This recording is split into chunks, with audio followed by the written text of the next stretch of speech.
This conference will now be recorded.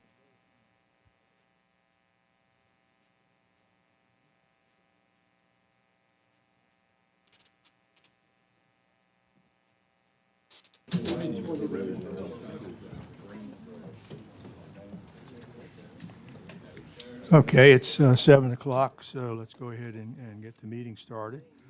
If you would, please stand for the Pledge of Allegiance, followed by a moment of silence.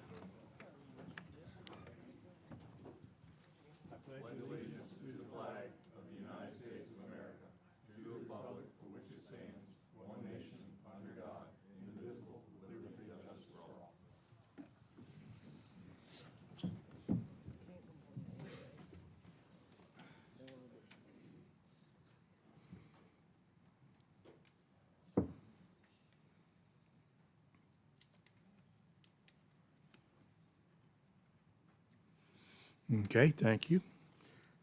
Our next order of business is to determine the presence of a quorum. We do have all Planning Commission members present tonight, so we have a quorum.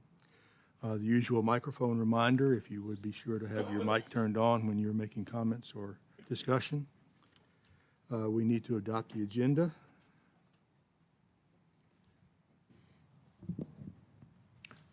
Move to adopt the agenda as presented. Second. Okay, thank you. Motion's been made and seconded to adopt the agenda as presented. All in favor say aye. Aye. Any opposed? All right, thank you.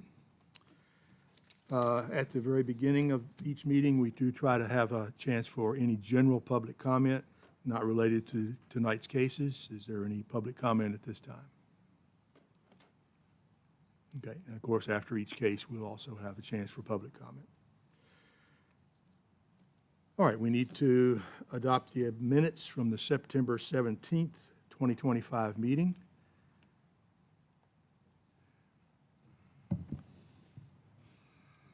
I would propose one change as far as the vote count. Ayes and nays, I seem to be absent from all of the votes. I was present and did make a few motions, but I mean, you can stick me in there. Oh, okay, yeah, I see that. It is my understanding, yeah, I voted aye on all accounts. Yeah, So I would move to adopt the minutes from September 17th with that one modification. okay. Motion's been made. Is there a second? Second. Okay.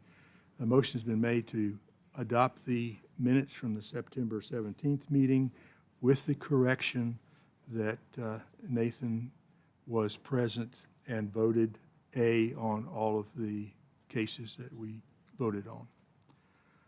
Any other discussion, any further comments? All right. All in favor say aye. Aye. Aye. Any opposed? Thank you.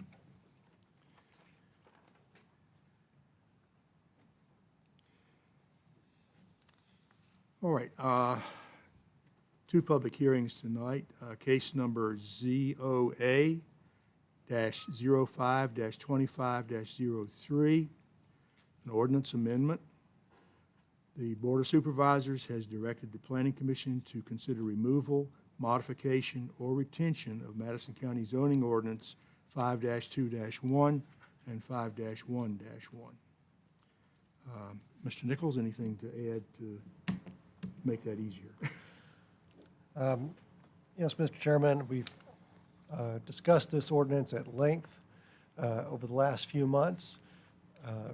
Came to us as a result of an application for a special use permit by the Fuchs family for a handful of goats on their R1 zoned property, which was less than 2 acres. Just for the additional context for the folks in the room. At that time, there was discussion on whether or not it was necessary for livestock to be a special use permit on these parcels. And so through much discussion, the Planning Commission indicated to staff that they would intend to strike the ordinance, or to recommend that the ordinance be struck. Staff has prepared a report with a number of reasons why it would be recommended to strike this as a special use but certainly up for discussion. I know that we have interested parties in the room and the public tonight, and with that, I will give it back to you, Mr. Chairman. Okay, so we're looking at 5-1-1, the possibility of deleting the last clause in that sentence, and then 5-2-1, removing that altogether, possibly. Yes, Mr. Chairman, I have it illustrated Okay. in the packet here. What you would essentially be doing is striking all of 5-2-1, and then in the uses permitted by right section, the 5-1-1, we would be striking the excluding livestock on lots less than 2 acres. Okay, thank you. So it's simply mentioned in 2 areas of the same article. All right, any questions for Mr. Nichols on this?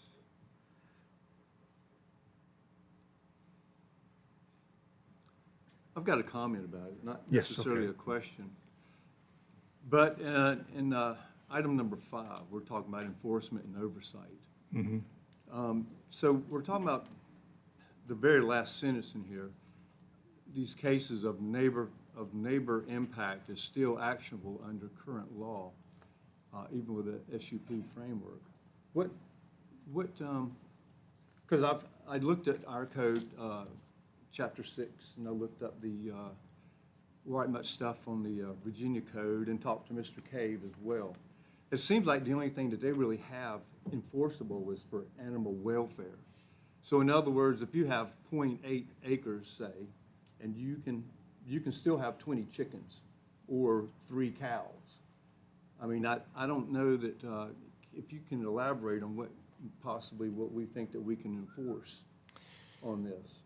The animal control officer has enormous latitude under state law to enforce regulations regarding to animal welfare. Welfare, yes. Yes. Through zoning ordinances, after a conversation with some of the staff at VDAX, we were given guidance that it would be inappropriate for the zoning ordinance to contain provisions about animal care or welfare, simply about the ability to keep animals or not, because those are already codified in state code. So I would say that all of this is in the purview of the animal control officer in this case, because if you take, the number of animals would be subjective based on their level of care, I would imagine. And this is how our conversation unfolded in the previous meetings. Yeah. I might have to disagree with that because Mr. Cave stated that all this is basically, if they have room enough to move around and possibly lie down in a comfortable area, they can have as many as they want. So it's basically regulated basically just on their health and welfare and not how many they've got in the yard. So I guess what I'm trying to get at is that the limit is how much space they really have as to what we can say how many they can have. It sounds to me like there's latitude as to what that is. I'm sorry? It sounds to me like there's latitude as to what that is, how much space Correct. is enough, which is my point of the animal control officer has the latitude to figure out what's good care and what's not. And it's No, I okay don't if think we he can say disagree. that. I don't think he can say that. I think he can say as long as they've got room to move around, he can't say anything else. That's what I got out of he also sent me an email kind of stating pretty much the same thing. Okay. But, I mean, that's just my thought. And my other thought is, look, in my opinion, this all came up based upon 2 neighbors that weren't getting along. And this ordinance has been here for a long time, and we're basically, my feeling is we're wanting to change this I'd like to hear the better reason for it, personally. I don't know that I really support this so much, but that's just my feelings on this. I think it's up for discussion. Here we Yeah. are. All right, I'll go in with that. So I've been thinking about this a lot as well, and at first I really didn't see the harm in it. I was a small livestock, kind of hobby farmer, a few goats, pigs, chickens. It was really fun. It was great for my kids. It was on a little over 3 acres of A1. Didn't qualify for any land use stuff, so there really wasn't really any benefit for me. It was just fun for my family to do, and provided a little food security as well, which I appreciated a lot. But as I've just been thinking about this more and more, and Mr. Smith, I appreciate the write-up you did, and I would kind of go along with that to a large degree. You know, one thing we've been looking at for a while now, the last couple of years, I would say, is really how can we direct more of the growth towards these residential area, town, Pratt's, you know, and these small communities, you know, Brightwood and Wolftown, they come up. How can we direct, you know, growth to these areas where we have a small residential center of what used to be these, you know, kind of thriving villages? And, you know, when I look at Maple Drive, or Happy Hills, and, you know, like Pratt's is a good example. I'm going to throw my buddy out here too. Like Larry Helmick, you know, owns a 0.916 acre parcel. It's a little under an acre. It's right there. It was Jack Russell's house years ago. And it's like, you know, that whole stretch there, when you're going through Pratt's, you can just see and feel I mean this a really nice way, like the older people that care about their homes. You can tell it's older people who are retired. You know, the lawns are beautiful. Everything's maintained very well. And to me, that's no place for livestock. That's a residential communities. People bought R1 property in anywhere they have, and they bought it knowing that there's restrictions on livestock. And I think there's a positive to that, a large positive.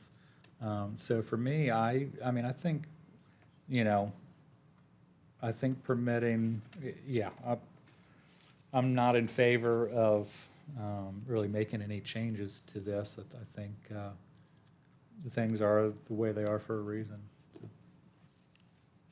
I would also quickly like to make the comment that I had Brian look up the R1 under 2 acres, and there was 1,197 of these lots.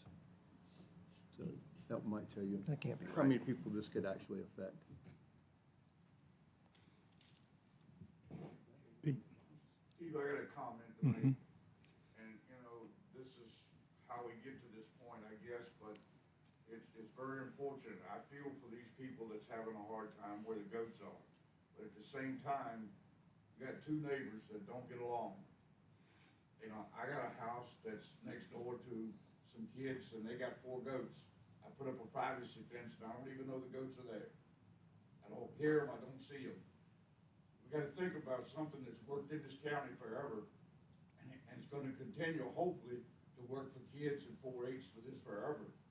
So, in my opinion, we gotta be kinda careful how we try to help 2 people, and the rest of the people in the county, it goes away. I just can't go along with doing that. You know, I think it needs to stay like it is. We don't need to change it. It can go away, whatever we need to do, but I just don't see doing anything that can cause any kind of hardship to some kid that wants to have some animals. You know, again, the animal control, if they're mistreated, they're not fed, for sure, he's gonna do something about that. We can count on that. So I just hate to see it go away for the sake of kids. Thank you, Pete. Mr. Chairman, I'll take a moment as well. And actually, Chairman Jackson said it pretty well last week that, you know, one of our jobs here is to work on the preservation of property rights, but then also the preservation of the culture of the county.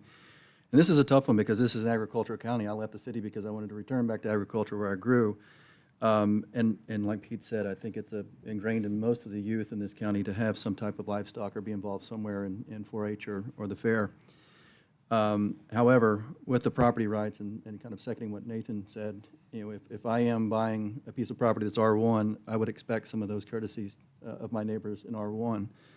And therefore, I agree with kind of the comments that have been made so far that I'm against this. Thank you. Jim, you have some comments?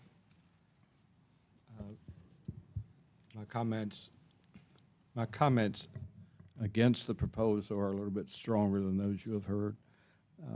We're celebrating the 250th anniversary of this great idea of America, and embedded in that was a social contract built pretty much on John Locke and his influence on the Scottish Enlightenment. But the social contract was expressed in the Declaration of Independence as well as the Constitution, beginning "We the people." This is also the 250th anniversary of the Virginia Constitution. Without getting into a lot of the political philosophy of what constitutes a social contract, it is part and parcel and the very fiber of our laws in this country. Property rights is certainly a part of that. And we had in this county pretty much unfettered property rights until 1974 when we adopted the ordinance, our zoning ordinance. And that zoning ordinance created another expectation between the government and the people. The people gave up the right for the unfettered property rights to have uniformity in the social contract to be enforced by the county. This proposal abandons that. People that bought and a smaller acreage, under 2 acres, R1 lot, bought it with the expectation that they would follow the rules of that ordinance, and so would their neighbors. That's a problem. We are an agricultural community, and I certainly understand that, and we want to preserve it. I've spoken with the FFA subject matter expert in the high school. She's been very, very helpful, and I would propose that we do not follow through with what's been recommended, but that we have offered a substitute bill as an amendment. And that would allow, generally, it would hold the restrictions in place, but allow a backyard flock, as it were, as defined. There were about 25 different ordinances throughout the Commonwealth I looked at. While the size of the property might be a better restriction on what size flock you have, most of the jurisdictions, if not all of them, have specified flock size. And so we've gone with the most lenient in my proposal, and that's the city of Roanoke. And beyond that, we would allow, in the case of a student who is involved in a 4-H project, an FFH project, or a scouting project, many of the merit badge require, animal husbandry require animals, that a student in such a situation would file for a special use permit. It would be ratified by the student advisor or faculty advisor or scouting merit badge advisor, as it is a legitimate project that's ongoing, stating exactly what the project is. And the student would then submit that special use permit application. It would be granted by right if it's properly certified by his teachers. And I think that preserves who we are and what we are in encouraging farming, even on those that live in smaller lots. But it also preserves the unique attributes that we would have to the small acreage so that they wouldn't have a feedlot next door to them. What my proposal does, it retains the rights of the individuals. What the proposal before us is that it jettisons the rights of the individuals and protects the rights of the animal. Both of them need some protection. But we're told that what is before us now is protection for animal welfare through the state veterinarian or the local health department. Well, we've got that right anyhow. And the neighbors have that right for the protection and the welfare of the animals. But I really object to what's before us, offer my substitute amendment, and appreciate your time. Staff has done an exceptional job, but staff's job is to give us what the rules are, and that's the starting point for what this board has to do. We have to consider all the aspects of the county, economic development, the state of the fisc of the county, the taxes. All these things have to come into our decision-making. And thank you, Mr. Chairman. Thank you, Jim. Other comments? James? I will say that I just looked through Jim's proposal here. I think, Pete, it looks like that lets your 4-H, FFA, et cetera, specifically with no application fee for the SUP, which sounds Okay, excellent, yeah. Well, Steve, my question would be, and I would think the board's question would be, if you wanna go through a special use permit, now somebody from the county has gotta sit down and take all the time to do that. So where does that funds come in for somebody to sit down and create a new activity to do all that?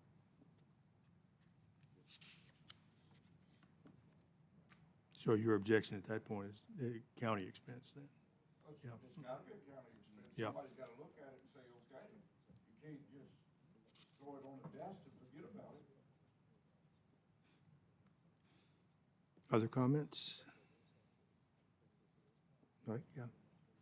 I personally thought that, it'd be nice to almost waive that under this particular thing, unlike what Pete's saying here, but rather to make it a very affordable, particularly for the 4-Hers, and we made it like possibly even a $50 fee, something a whole lot less than what a special use permit. Possibly cover admin expenses, whatever that might be, but try to make it realistic for whoever really wants to do this, particularly the 4-Hers, whatever fee that might be.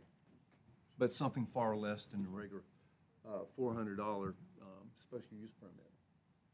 So Steve, I got a question. You can have a dog for a pet, you can have a cat for a pet. Why come I can't have a goat for a pet?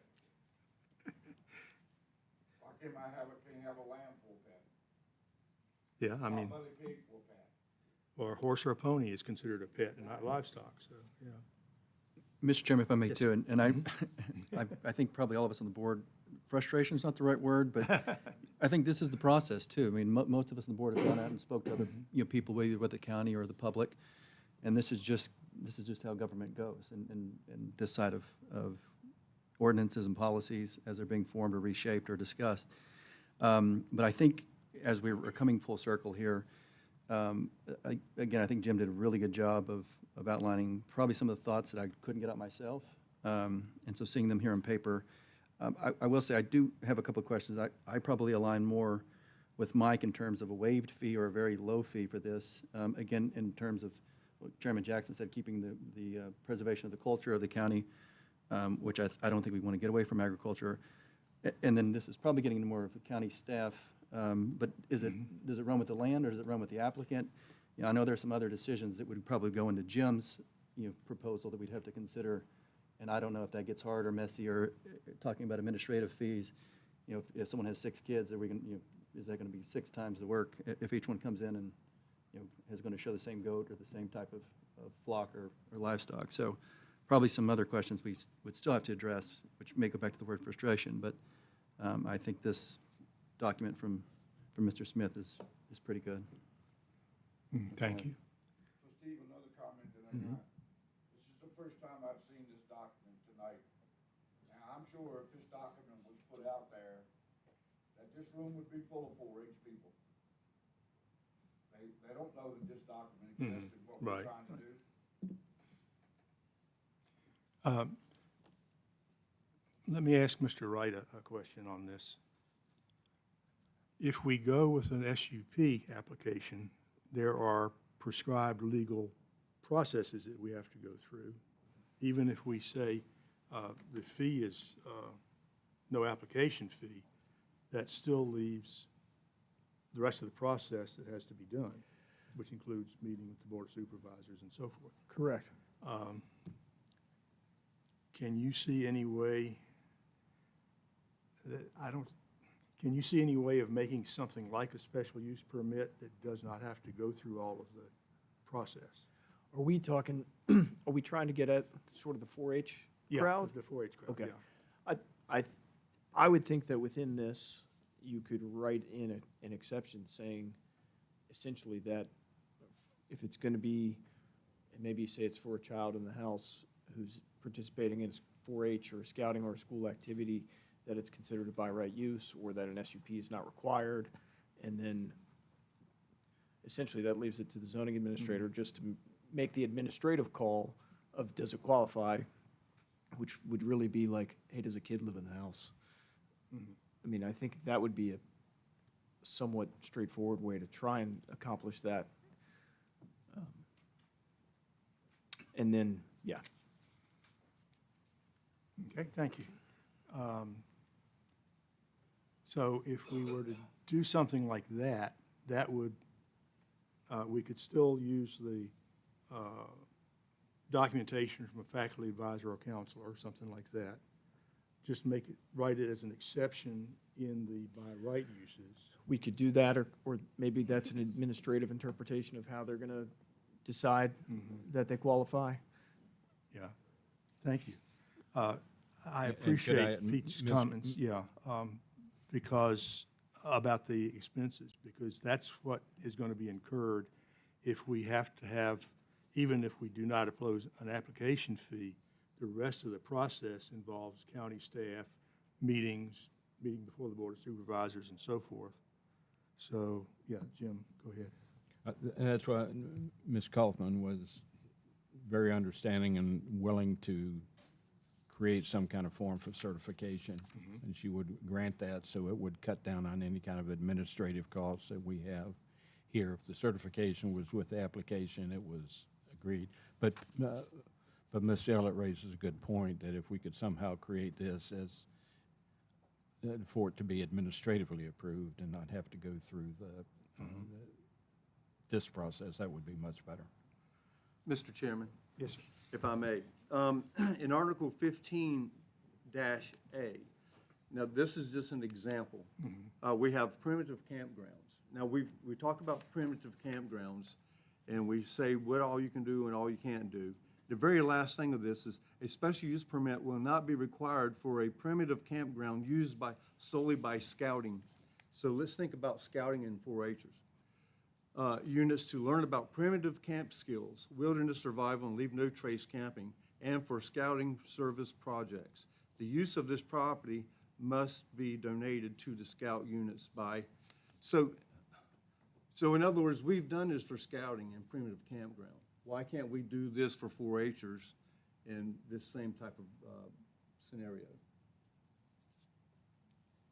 Well, Mr. Chairman, one of the problems you're gonna run into here is Mr. Nichols will already tell us that he's short-staffed on complaints that he gets. So now you're gonna get all these kids, and I ain't going to get no special use permit. Well, guess what? The neighbor next door is gonna turn them in. Now you gotta go investigate it. So it's a no-win situation. It just keeps rolling down the hill. Mr. Chairman, may I? Yes, sir. And I think that's right, Pete, and I feel like that's what Mr. Wright was getting at, and Mr. Snyder as well. If it was just essentially within the ordinance to accept it, they would essentially not need to seek permission to do so, and no paperwork would need to transpire unless an issue arose, and then they would be called to essentially, provide documentation that they are within their, rights to do that through the program that they're, and, something should be as far as like actively enrolled in or whatever. I'm also perfectly fine and on the side of really just, I haven't heard about like 4-H kids having a really hard time with anything. So I'm inclined just to recommend, for me to just be on the side of just recommending denial of this case. But, and I'm also against creating a lot of regulation. Mr. Smith, I appreciate the 5-1-1, number of poultry per square footage and all those things, and the distance from people and all that, I think is very appropriate, but, possibly regulatory heavy, and, as far as the kids, I could see having something in there that, again, was just a no process, admittance of acceptability, at the most, but other than that. Yeah, Mr. Cohen, I think we're talking about two different things. So on the backyard poultry, that applies to all uses, not just not just the student.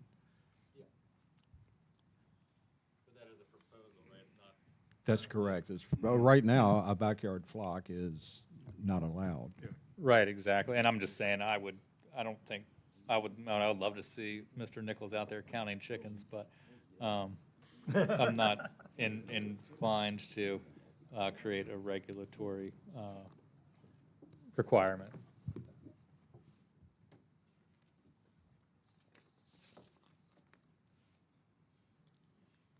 Mr. Chairman, I just worked on a couple of houses, emptied them out to take them to auction about a week ago in Fairfax. And there might be 10 feet between the houses. And there was 3 houses that had chickens in the backyard in Fairfax, $500,000 houses.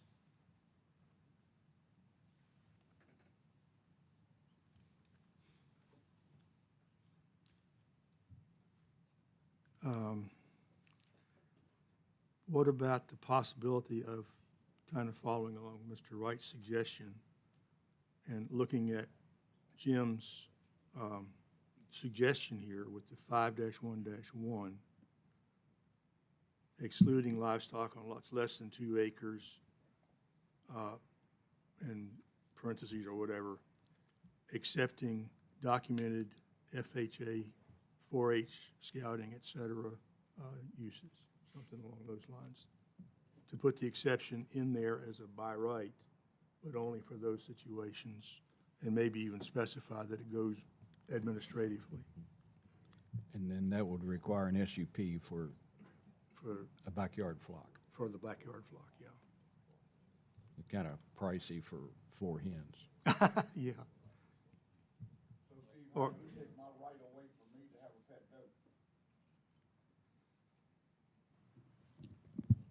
Because you didn't have the right to begin with. Right. Lost that in 74. I'd have to probably answer that by saying that goat is classified as livestock. But I can still have a pet goat. Yeah, but it's still livestock. I didn't say it wasn't, Mike, but I can still have one for a pet. There's people out there that have I them for get it, pets. I get it. What I'm trying to get at is that there's a definition for livestock. I and understand. the goat is in there Yeah. as livestock. I'm talking about what's reality. Well, we're kind of at cross purposes right now, because what are we gonna do about the 4-H kid with 1 calf? Or, that's what really brought all this to a head to begin with. We do not want to leave the 4-H kids with no path here. If it's a R1 lot, on R2 or R3, it's expressly forbidden anyway. But on R1, which can be a fairly large lot. Once again, I'd like to say that did we have a problem before? I mean, other than this, what just came up, I mean, it seemed like everything was flowing through the county pretty well before this was actually brought up. And I'm in the most of leave, if it's not broke, don't fix it, and it seems to have been working the way that it was. Okay. In other words, ignore it unless, That's just my thought. unless you the know? neighbor I mean, it's not- complains, yeah. Is it necessarily broke or not? I mean, I don't really think that it's broke. It's been working, in my opinion.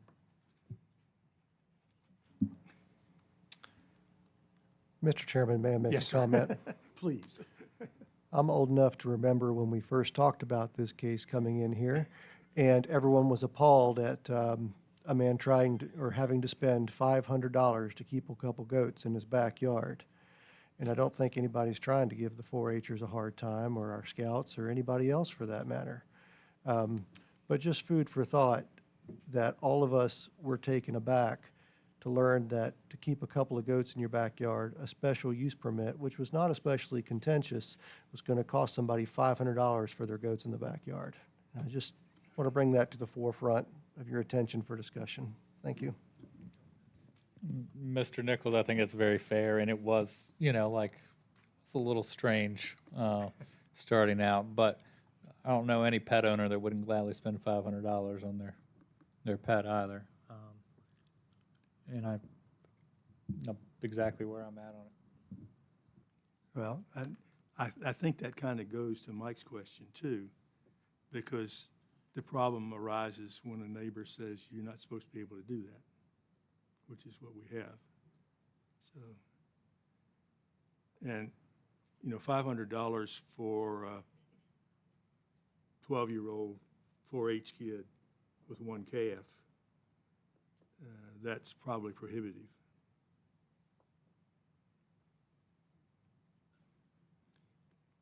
We still at an impasse on everything here?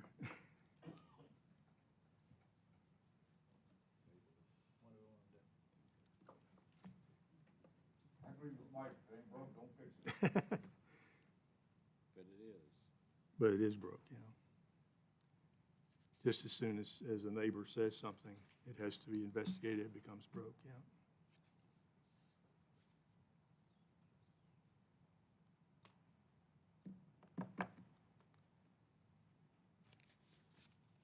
All right, again, we have basically three options. We can look at a modified form, building on what Jim's done. We can leave it as it is, or we can remove the clauses and the one that says it has to be done as a special use permit. Mr. Chairman, what would it take to leave it as it is with the language similar to what Mr. Snyder pointed out with the campgrounds that would include 4-H? And then potentially, and I don't know, this is probably, Mr. Nichols, how do we consider revising the fee? Because I think $500 is prohibitive and maybe a little. The governing body sets the fees. So presumably, the governing body could adopt fees for particular uses. We already do that by charging a different fee for wireless communication facilities than we do for other special permit uses. Then if it behooves the, Well, we still have public comment, so. we could go that route where we could, Yeah. okay. I think that would be probably where we're at, to some degree. Okay. Just please think it all the way through. Yeah. A kid comes in, or just you, right? Come in, whatever the fee is, but if it's still a special permit use, you're gonna get, whatever the use is, if it falls under that category, you're gonna do preliminary development, you're gonna come in at 9:30 in the morning on a Tuesday, and then you're gonna do 3 of these late-night meetings, because we treat them all the same. So if you're gonna adopt something, please, let's do something that makes sense, and But that's then- fine. But we'd have the written exemption for 4-H and whatever it defines, Boy Scouts, 4-H, Girl I Scouts. think that we should absolutely unpack that. If you want to go that route, I think it would be a wonderful thing to unpack during a workshop. And I would love to have, I have read Commissioner Smith's comments, but I'd like a chance to go through, read it against our ordinances and state code. I mean, Commissioner Smith is an amazing analyst on these things, and so, but I'd like a chance to make my commentaries and redline things for our discussion as we're developing ordinances. So it'd be a workshop item, I believe. Okay, thank you. Steve, I'd like to see us table this until we look at this proposal that Jim's got and put it out there so everybody can see it and figure out what's happening. I think we owe it to the public not to change something without letting the public know. Okay, let's, we'll keep that in mind and see if we can get some wisdom from public comments here. Is there any public comment on this? Yes, ma'am, if you would come up and state your name. Do I still need to come up? Yes, please. Yeah, we record everything, so.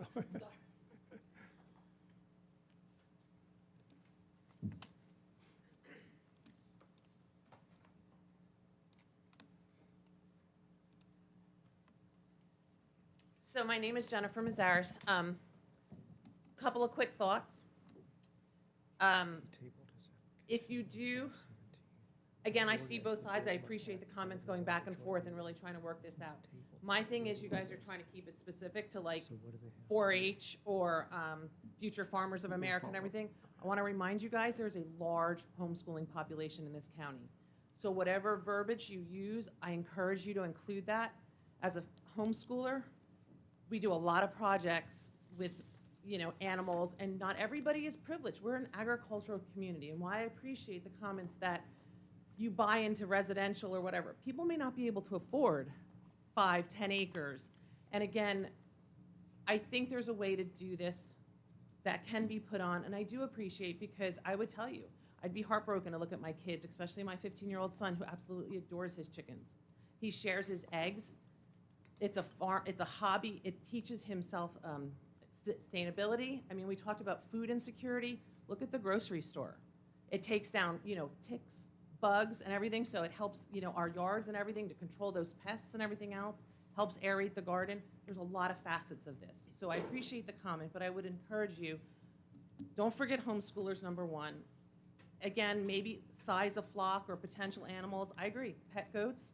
And then to me too, it's like maybe your goat's an emotional service animal. So, I mean, and that's a reality. So, I mean, I encourage whatever you do, remember, I understand zoning, but we are agriculture. We are, food is an issue for a lot of people. $500, I have 7 kids. That would choke me. When they were young, to come up with a special use permit. Plus, I agree, I'm sure you don't want to sit here late nights to do this. But I just encourage you to kind of think that it's not just Future Farmers of America or 4-Hers. There's some of us that homeschool and use those projects and use those skills to build those little red schoolhouses where it is a full encompassing homesteading thing, even if it is on less than 2 acres. So just keep an open mind. Thank you. Thank you, ma'am. Other public comment on this? Yes, ma'am.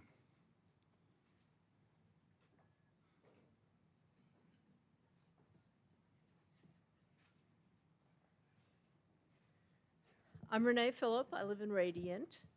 I majored in agriculture. I worked for USDA, and I taught science for 30 years at Orange County High School. So I've worked with a lot of the students and a lot of the people that we're talking about that want to have pet goats or their own chicken flock. You talked about 3 options. There is a 4th option, and that is to limit the number of animals on these properties. You could define a flock as 12 chickens or 12 poultry. You could limit it to 5 goats or 2 calves. And by doing that, you'd do away with having to worry about whether it's a homeschool group, a 4-H'er, a scout, whatever. People could raise their own stock. If they have less than 2 acres, there should be a limit on the number of animals on that acreage anyway. Because if you've got less than 2 acres, you can't sustain economically 10 goats. They'd eat you out of house and home. So by putting in a limit to the number of the various livestock on a residential plot, you could bypass all these other problems. There's no 4-H'er that's going to want to have 5 pigs. It could be limited to 1 or 2 pigs. That's all I've got to say. Thank you, ma'am. Well, we're getting some good ideas. Any further public comment? No further public comment. Okay, thank you. I guess we're left on our own. Pete, do you want to make your motion and we'll see what we can do? Make the motion to table it? I'll do that. Okay. I'll make a motion to table it so we have time to look at it and make sure that members of the county understand it. One thing, Steve, the lady just said she's got 7 kids. So if each kid wanted to go, what do you tell the other 2? Okay, motion's been made and seconded to table this for further review and study. Any other discussion? All right. Well, I guess the first question is this proper in the organization of what we're doing? We need to make a motion to do that. This, Yeah, we made it, yeah. this change to the ordinance was directed by the Board of Supervisors. Okay. So you're at their discretion for your timeline, but we there can is request- no applicant on this one that is waiting. However, it is pertinent to mention that the request, the special use permit request made by Mr. Fuchs was tabled on the 17th of May of this year. So the board has to act on this no later than the joint meeting. And I've got to read the language into this because we've not pushed one out so far during my tenure to see what procedural steps will have to happen there. But he may have to go forward with his special use permit if he wants to keep the goats. He may not. I don't know. But we'll unpack that later. But there will undoubtedly be a consequence. It's okay. Okay, thank you. A question for Mr. Wright, I guess. We move this to the board? Instead of tabling it? Instead of tabling, can we move it to the board? Okay, we need to vote on the tabling first, and then, Well, we're not gonna table it if we're gonna move it to the board. well, we've already had the motion. Can we move this to the board? You can, I think you'd need to make a recommendation on it. We can make a recommendation to move it to the board and let them handle it, is what I'm saying. Well, we can either recommend it for approval or denial, Definitely and can then they can table. take it You all from can there. table, we can take action post y'all's engagement, no matter what. Okay, and so we have to vote on it, since the motion's been made and seconded, we need to do something on that motion. Is there any further discussion on the motion at hand? Was it seconded? Yes, Nathan seconded. Any further discussion on just the motion to table this? Was that case number and all, was that mentioned in there? Do we need to do that? Do we need to make a formal motion? Well, Mr. Chairman, I'll make it formal yeah, Pete, go ahead and, Mr. Chairman, I move that case, number ZOA-05-25-03 table. okay. Any further discussion?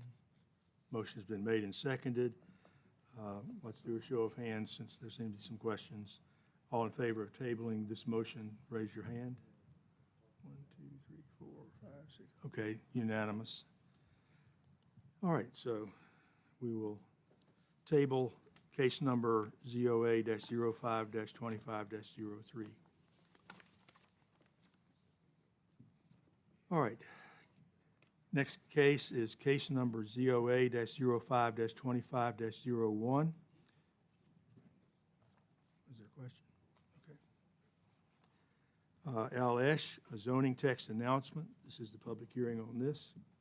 Al Esch has proposed changes to Article 7, residential multiple family R3, in order to facilitate more orderly development of housing projects. Okay, Mr. Nichols, anything to add on that? Yes, Mr. Chairman. So in a nutshell, this proposal allows for parcels to be configured in a different way than they currently are. There's a good illustration up here on the screen that shows with the current ordinance, the way it's written, you have a 150-foot lot width minimum. With the proposed changes, you would have a 65-foot lot width minimum with a small change in the minimum area size of the lots. A couple other small changes in the language, but the idea is that you could configure the sites in a more dense way. So you would have more front yard and backyard and less side yard on these in configuring the smaller lots. You'd make less road, you'd have less infrastructure in place in doing development at maximum capacity. Tried to look at this a few different ways. Essentially, you're building on less ground. And so if you look at it from a land conservation point of view, you know, you're taking up less space with houses. If you look at it from an environmental point of view, you're putting down less asphalt and digging up less ground on these things. But it does allow for some more density. Now, as this has been discussed over the preceding months, it has come up of how do we preserve open space, with the principle being if you had 100 acres and it was square, and you were going to develop 60 acres of it, and you had to keep 40 open. Well, as you sell off the lots of the 60 acres that you developed, how did you prevent the 40 acres at some point by being bought by somebody else and development continuing in that space? So I was asked to take a look at that to make sure that we had appropriate measures in place for preserving the open space and this just not being a backdoor to more density. And so what I came up with is we have 3 ordinances that are worth discussing. In our subdivision ordinance, for all of the R-zoned parcels, a plat of the residue is required. So you're not going to get, I know that most of you are familiar that when you have large parcels and a small piece is subdivided off, oftentimes your subdivision plat simply shows the newly created parcel and then just shows the extra piece by subtraction. So for all of the R zones, you have to show everything that's involved. So you'll get to see the whole picture. The next thing is that all the private and public restrictions are required to be on the plat as part of our codified platting requirements. The red text is new, but we'll come back to that in just a second. The third item that's relevant is in the site plan ordinance, stating that the total areas of proposed development with calculation of the percentage used for building, parking, and open spaces has to be considered in a site plan. So in order to make sure that we don't circumvent our density regulations, it would be a good idea to include additional language in the subdivision ordinance 7-5-9 that would say something to the extent of, certainly open for discussion, that it includes but is not limited to open spaces as required by relevant ordinances.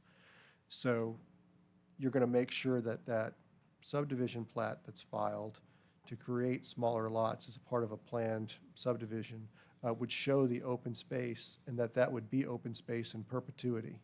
So we're not circumventing the requirements that we have. So as far as Mr. Esch's application is concerned, it's primarily is revolved around lot configuration. You have it in front of you. But as far as the density concerns, making this change would be a separate action and would not need to happen inside of the R3 zoning ordinance. So should a change be recommended for this section, I would think that it may be appropriate for the governing body to direct the Planning Commission to consider this as a separate issue. But there you have it. We've unpacked Mr. Esch's proposal at length. I'll give it back to you, Mr. Chairman. Okay, thank you. Questions for Mr. Nichols? All right, no questions. Before we move on with this, I have to admit that, one, I'm grateful for Mr. Esch bringing this forward. Honestly, I had not spent any real time looking at the R3 ordinance because it's so rare in Madison anyway. And I don't think we've ever had anything before us requiring it. Some of the numbers looked a little odd to me. It turns out that in R1, R2, and R3, the minimum lot width is the same, 150 feet. Using the existing R3, which says you've got a minimum lot size of 10,000 square feet, and a little bit of calculation with my handy calculator, and looking at the side yards required, the backyard space required, and the front setback required, such a lot, this is the minimum lot, would give you a footprint for a building of 130 feet in width and 7 feet in depth. So obviously when these numbers were put in place, nobody sat down and did any calculations, since you can't build a house like that. On the other hand, I looked at what Mr. Esch is asking us to do, and I suspect maybe his engineer may have actually looked at some of these numbers because if you do the 8,000 square feet and the 65-foot front, that gives you 123-foot depth with the setbacks and side yards and backyards required. That leaves you with a usable footprint for the house of roughly 2,800 square feet, which coincidentally happens to be pretty close to the 40% open space requirement. Or what's left after that would be pretty close to the open space requirement. So I suspect that Mr. Esch's engineer actually looked at the numbers in our ordinance. Anything that anybody's asking Mr. Nichols? Okay, Mr. Esch, would you tell us again why we should do this? Good evening. I'm Al Esch. I don't really have anything to say. We've been through it back and forth. I'm open for any questions or anything to discuss. I appreciate the Planning Commission taking the time that we've taken to try to unpack this and go back and forth through it and try to consider different things. So I appreciate that. Okay, any question for Mr. Esch? Keeping in mind that some of the other potential problems are still for future consideration. Yes, sir. Yeah. And I don't know if this is one for Mr. Esch or for Mr. Nichols, but I thought I heard Mr. Nichols say earlier that the new example showed to have less pavement than the previous. I'm just looking at the two examples here, and I'm looking at one with like 3 streets, and the other one's got like several more. How has that got less pavement? Assuming the same number of houses. Yeah. Yeah. It would be per dwelling unit, like less pavement per dwelling unit. But still, it's still more pavement though. Sure. Okay. Yeah. It's still more pavement. It's still It more may be pavement, more but or it's less less per unit. But still, in that same development, there's more pavement. Correct. Okay, Yes, sir. okay. Okay. Any other questions for Mr. Esch? Which is pavement, sorry. Is that open space? Just, is pavement still open space or no? I do not believe so because it's impervious cover.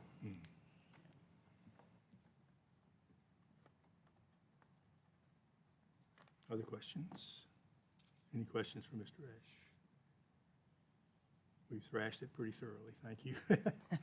Thank you. All right, public comment on this case. Any public comment on this case?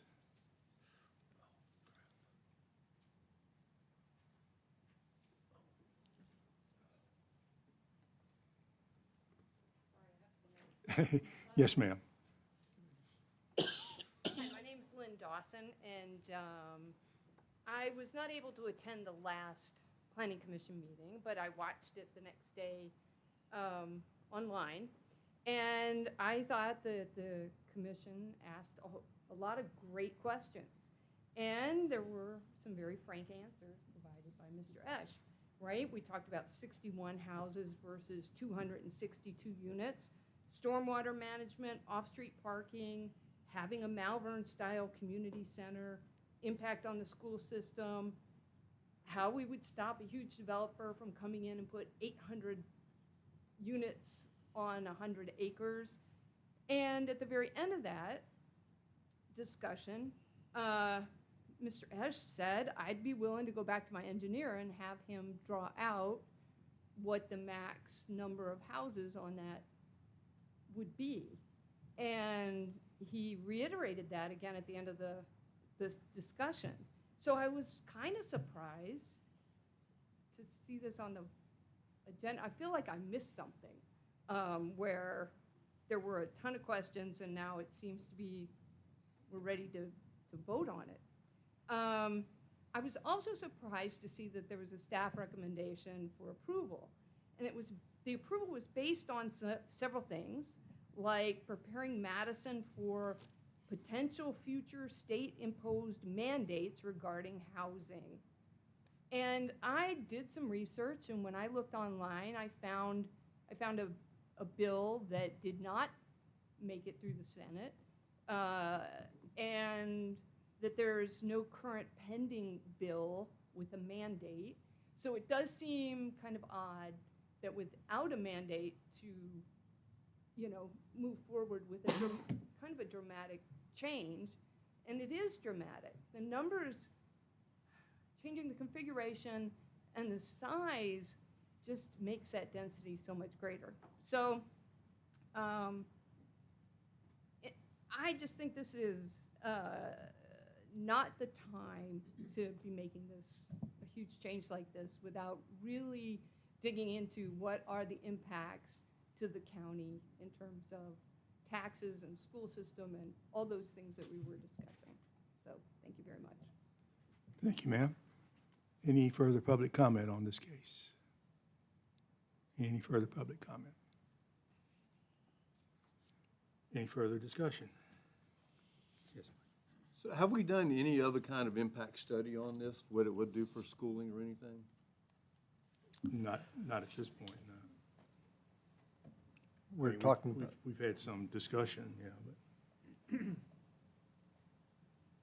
I think, Alan, didn't you we're talking about. get some figures from the school administration? I did, and I forwarded that to the Planning Commission during our last workshop, so everybody can see it.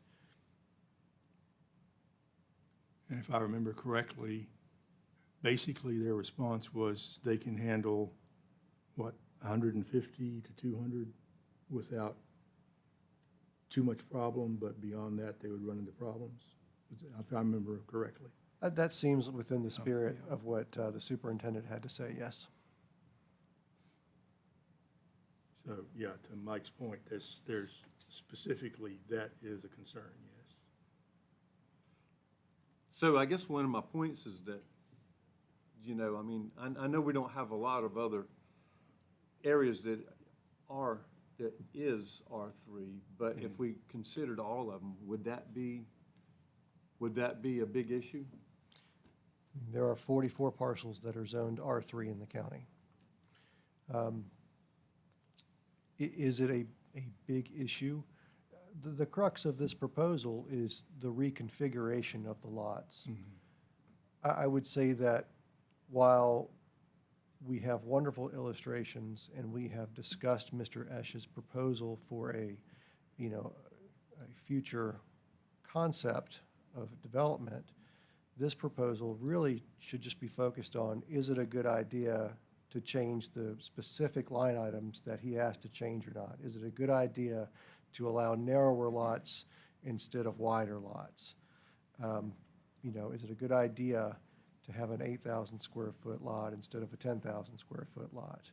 So certainly, what I am sure will come to pass soon is that we will see an application for rezoning from Mr. Esch or others. And then certainly at that time, we should have extensive conversation with other agencies, public officials, and the school system, emergency management, all of those things to see what a rezoning will entail. And while, sure, we can reasonably expect that those things are coming, I think it's, I think that our scope of this application is the lot configuration.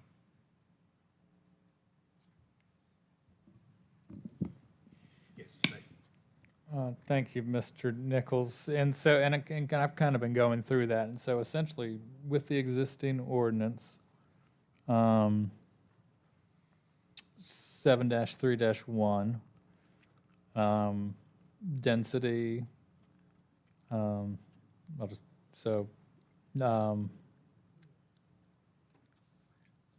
the no development within this district shall have a density greater than 8 dwelling units per gross acre of site area, nor shall buildings on any parcel within this district cover more than 35% of the total lot area.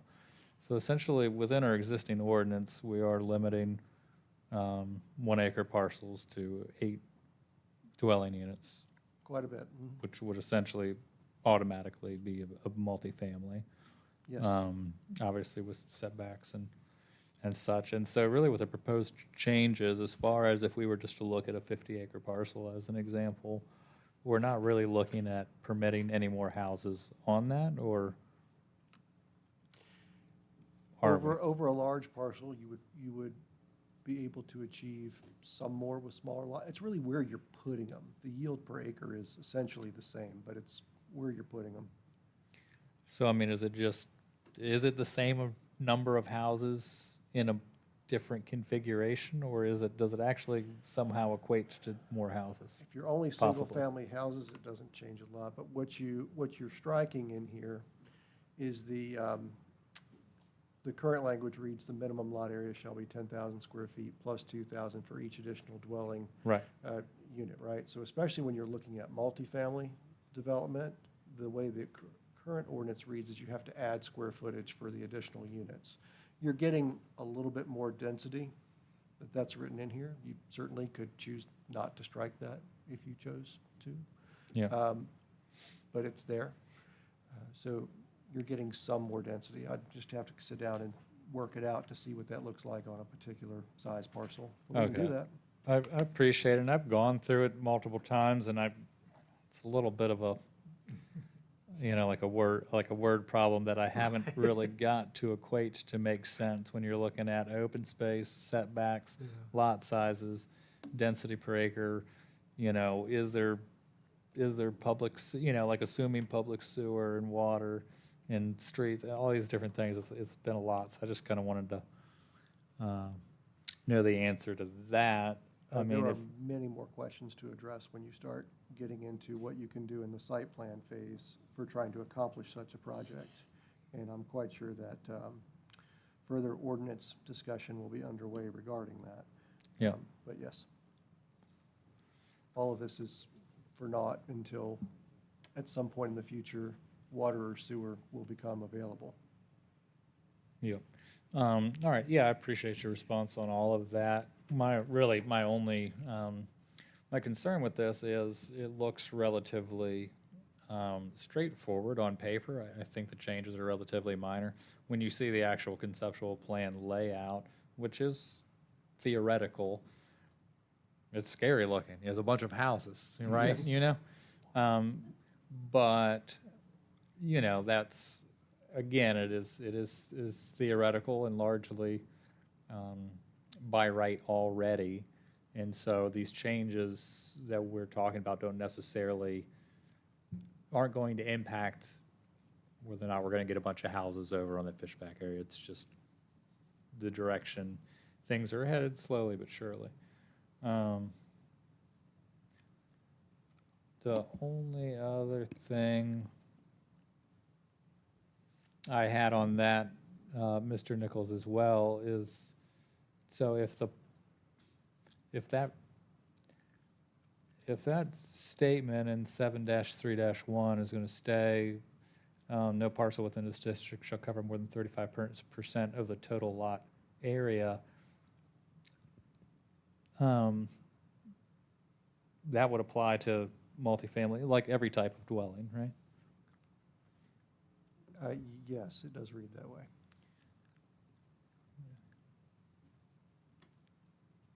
And I haven't done the math on that. It just seems like you'd have a hard time getting 8 units. I did the math with The way R3 is written now, it's impossible to do just about anything. And maybe that was on purpose. Yeah. But it's true. But say the way that it's written now is enormously difficult to navigate. And like I say, who knows how that came to be. But I think that for anybody who owns property in this district, trying to execute what would be their, development rights, it's enormously challenging to navigate. Which is why we have somebody who took the time to pay an engineer to put together the changes of something that would make sense for ground that's there and that our comprehensive plan states is, an appropriate place for development. Yeah. And I appreciate that, and I think the diagrams showing the lot size, setbacks, and all that is very helpful and not scary at all, like the other conceptual plan. And Mr. Esch, again, I think you have the utmost integrity in what you're trying to do with that. That doesn't necessarily mean, and I voiced this last time, that the next guy will. And I don't want to ease backwards into something that looks good and then find out why it wasn't good. My only concern at all. I got a question for Mr. Nichols. So those 44 parcels you're talking about, is this property I'm sure it is, but let me tell you for sure, because I've got a list here.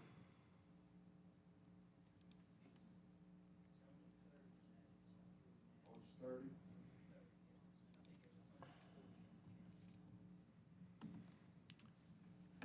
Give me just a moment here. I've got all the stats on it. Other pieces of property as well as Mr. Ish's. Yeah. All right, so, pardon me, Mr. Whitman. Here we go. All right, so there are 44 of these parcels in the county, the total acreage of which is 243 for all those parcels, but only 154 of it is in R3, because some of these parcels are split zoned. The acreage, yeah, I mean, Mr. Esch's property is, I just had your tax map number pulled up. Let me make sure what it is.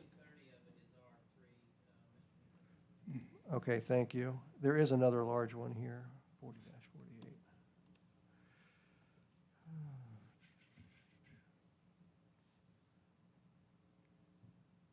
The other one's a split zone too. Yes, Mr. Esch's is the largest R3 parcel as it is split zoned. What is the closest next to that size-wise?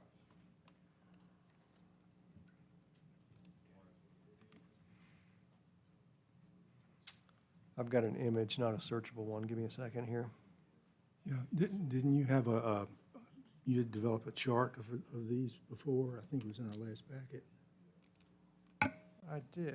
Yeah, We'll put it up here for you. there you go. So, of course, I made it harder for myself to see. I mean, it's going to be about 10 acres is the next closest one, plus or minus. 40-32E is a 30-acre parcel that is in R3 and not split zoned. So you've got another 30-acre one there. But otherwise, they're nickel and dime parcels. They're half an acre, something like that. So where's that 30 acres located at, do you know? Yes, it is 40-32E, which is going to probably be this one here, if memory serves. Yes. So this is the one that has the manufactured home park on it off of resettlement. Just looking to see how close sewer and water could be to the property of that side. All of these, assuming that capacity were there and the infrastructure were installed, as the crow flies, all the R3 properties are relatively close to the plant.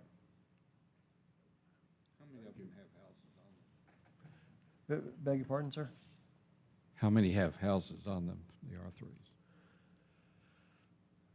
I mean, I would, more than half. Can I change it to a satellite? I can. It would be harder to look at. And do those have central water and sewer? Only one of the R3 parcels that currently exists, this is not helpful. Then Give me the just others a are in moment here. violation. There is only a single R3 parcel that has public water and sewer, and it is actually located on Main Street. It is this one here that is is it Poplar Ridge Apartments at the south end of town? So this is the R3 that has public water and sewer. None of the rest of them do. Okay. Mr. Chairman, if I may, a question to Mr. Nichols. And again, some of this language in neighboring counties is also confusing, and I know we are unique since we have public here.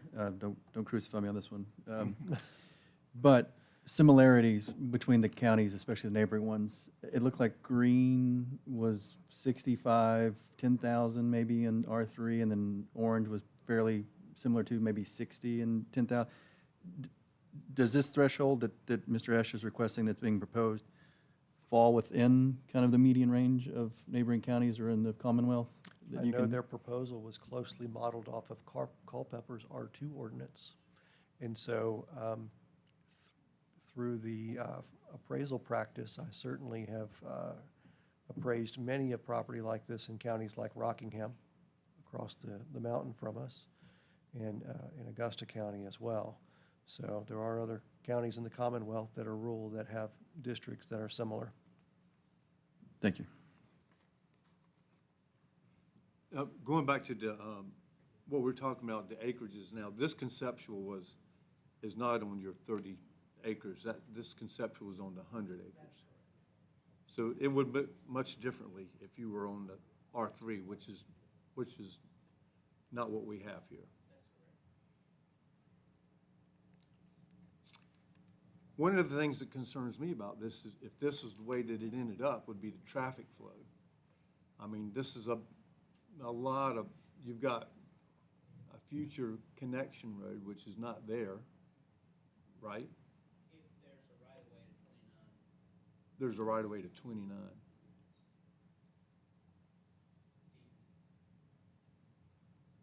Still, you got a lot of cars coming in and out of this one area over to Fox Hunters Lane. All that's gonna come out to Fox Hunters Lane as it is right now, right? Not necessarily, no, because I do have access. Secondly, the open space again, does the stormwater ponds, they're not on here. I'm sure we'll have to have stormwater ponds. Is that open space counted? I believe that is included in the open space, but I'm not 100% sure. I'll have to go and look at the ENS stuff to tell you that for sure.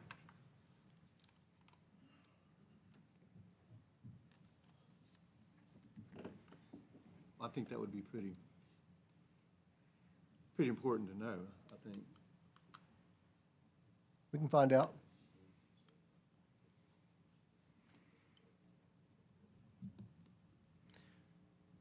Further discussion? Yes, sir. Okay. Thank you, Jim. Thank you, Mr. Chairman. This certainly is not directed toward Mr. Ash or toward development in general, but very early in my consulting career, I would learn to take it up to about 30,000 feet, put everything in focus, and then knock it out of focus to see what appears sharply. And in doing that, and in looking at our mandate to be aware of our county's fiscal strength and weaknesses, as well as their economic development plans and other things, I think a vote in favor of a change to R3 would be a vote in favor of tax increase. And the reason I say that is that the capital and operating burden that would be contributed by the R3 property owners will create an inequity that's transferred to other property owners within the county.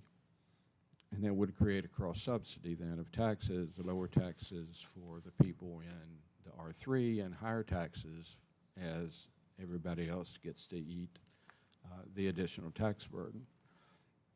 So the only beneficiaries would be a developer, Mr. Ash or any other developer, and two, the new purchasers. And the new purchasers would be paying a much lesser tax rate than what the physical impact of their house is, making them what we call in the trade free riders. And I don't like to say no without saying but. And the but is, given the fact of where we are in the proffer system and what SB 974 did to us, I think there's a way out, and that would be twofold. Number one, downzoning all current R3, because those houses that are in R3 have no business being there. They don't meet the statutory language of R3. And two, we could certainly create an intensive zoning classification similar to what Loudon has done. It's going to take some work, but we need to do it. And the reason we would do that is while proffers have been taken from us by the General Assembly, we can still engage in proffer discussions with a rezoning, not with a development plan, but with rezoning. So with that, we need to kind of look at what we know and what we know that we don't know. And what we know is that SB 974 really stripped us of our ability to seek proffers. And what a proffer is in the Commonwealth, when the citizens come together and make their voices heard at a hearing such as this, and this body gets to listen to the citizens and make a recommendation based upon the due diligence that they do for the Board of Supervisors to make a decision. That's all stripped away right now if a development. So if we would change this and grant this as an R3, then somebody could come in, anybody, developer could come in and develop it, no questions asked. And the fact that these houses for starter homes, meaning starter families, meaning producing children, which is not a bad thing. It's the way we preserve our culture.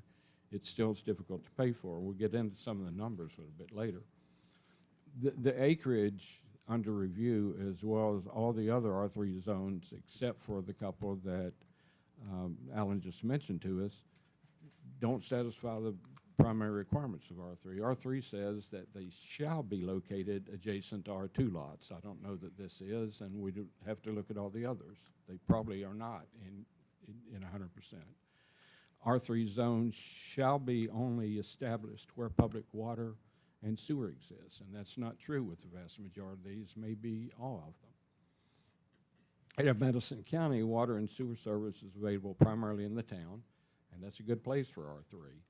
And it's unclear if there are, in fact, any housing currently well, we just found out there are a few housing that exists in current R3 zonings. Other systems near the town limits that are failing, and we have some that their septic systems are failing, should be the first in line to get taps to sewer when they become available. And that brings us to the RSA. It's in the planning stage for adding greater capacity, but we know precious little about it other than just what we've heard in incidental conversations. We really need to do our due diligence on what RSA is doing and when they anticipate it's being done.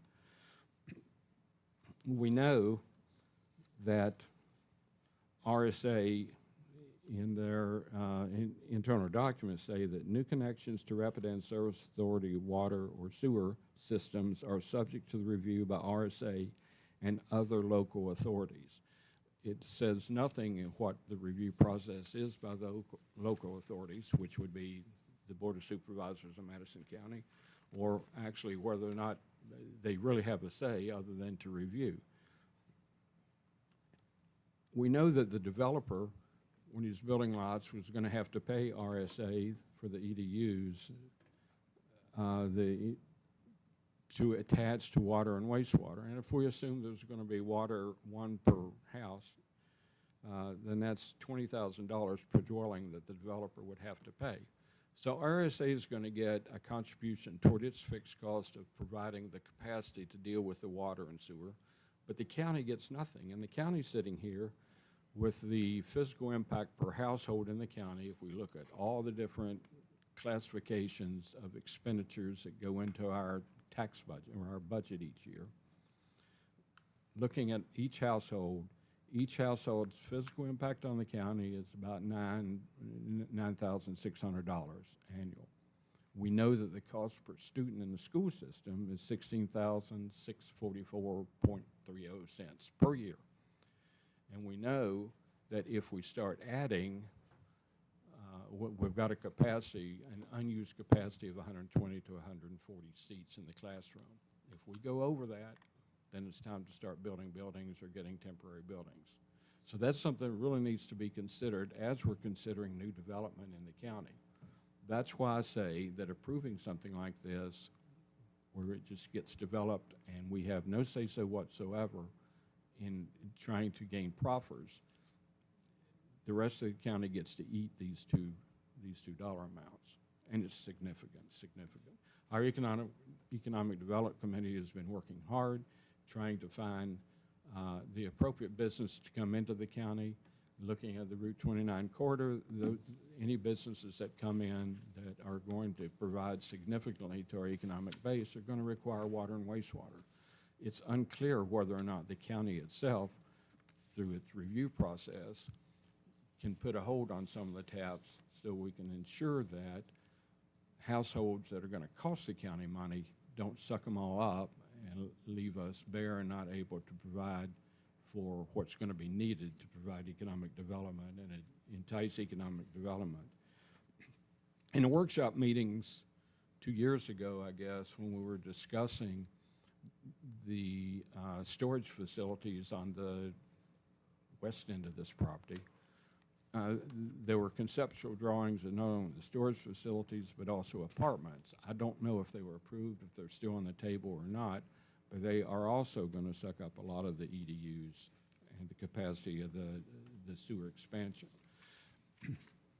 A goal stated in our comprehensive plan, while this is certainly the site that was specified in the plan for development, housing development, our goal 3.5 is on page 55 of the plan, says that we were to avoid initiatives that would result in the need to expand unreimbursed service capacity of county services. That's exactly what this does. That's exactly in violation of our comprehensive plan. And then we've got some known unknowns, and those known unknowns, we know there are initiatives underway to try to undo the problems created to the localities with SB 974. We don't know whether success will be on that. Staff mentioned, Alan mentioned the problems that we could anticipate, other things from the General Assembly, including the forcing of so-called affordable housing, and that is a real threat. It's hidden in the transportation sections. It's hidden in the sections of dealing with comprehensive plans, not directly in housing, but it's there. We know some things that were certainly proposals that were vetoed in the current administration. We don't know what's going to happen in the future.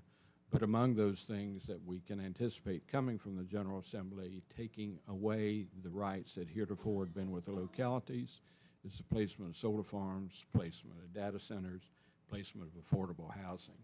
So that is a known unknown. In addition, we, as I'd mentioned earlier, we are going to have the ability to provide water and wastewater and sewage services to any development that we hope to bring in to assist in dealing with the tax base in this county. And there are just too many unknowns right now. We as a county need to get very active in seeing what RSA is doing. And then the unknown unknowns are the black swans. They're always around, and we never know when one's going to hit.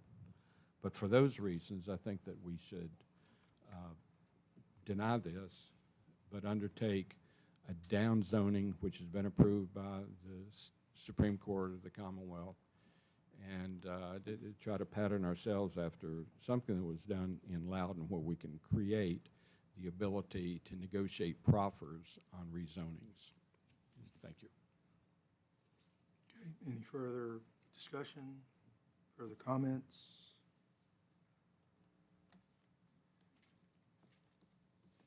All right, at this point, let's see, we've already had public comment. No further discussion. Is there a motion?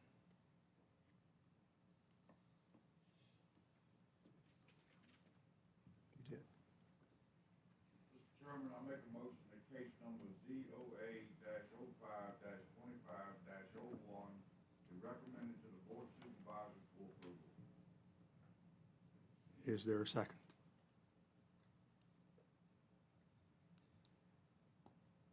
Okay, no second. The motion fails for lack of a second. Any other motion?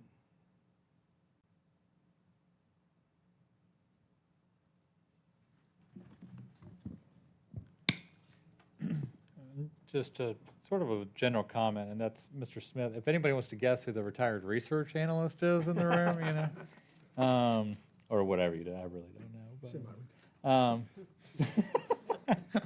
But,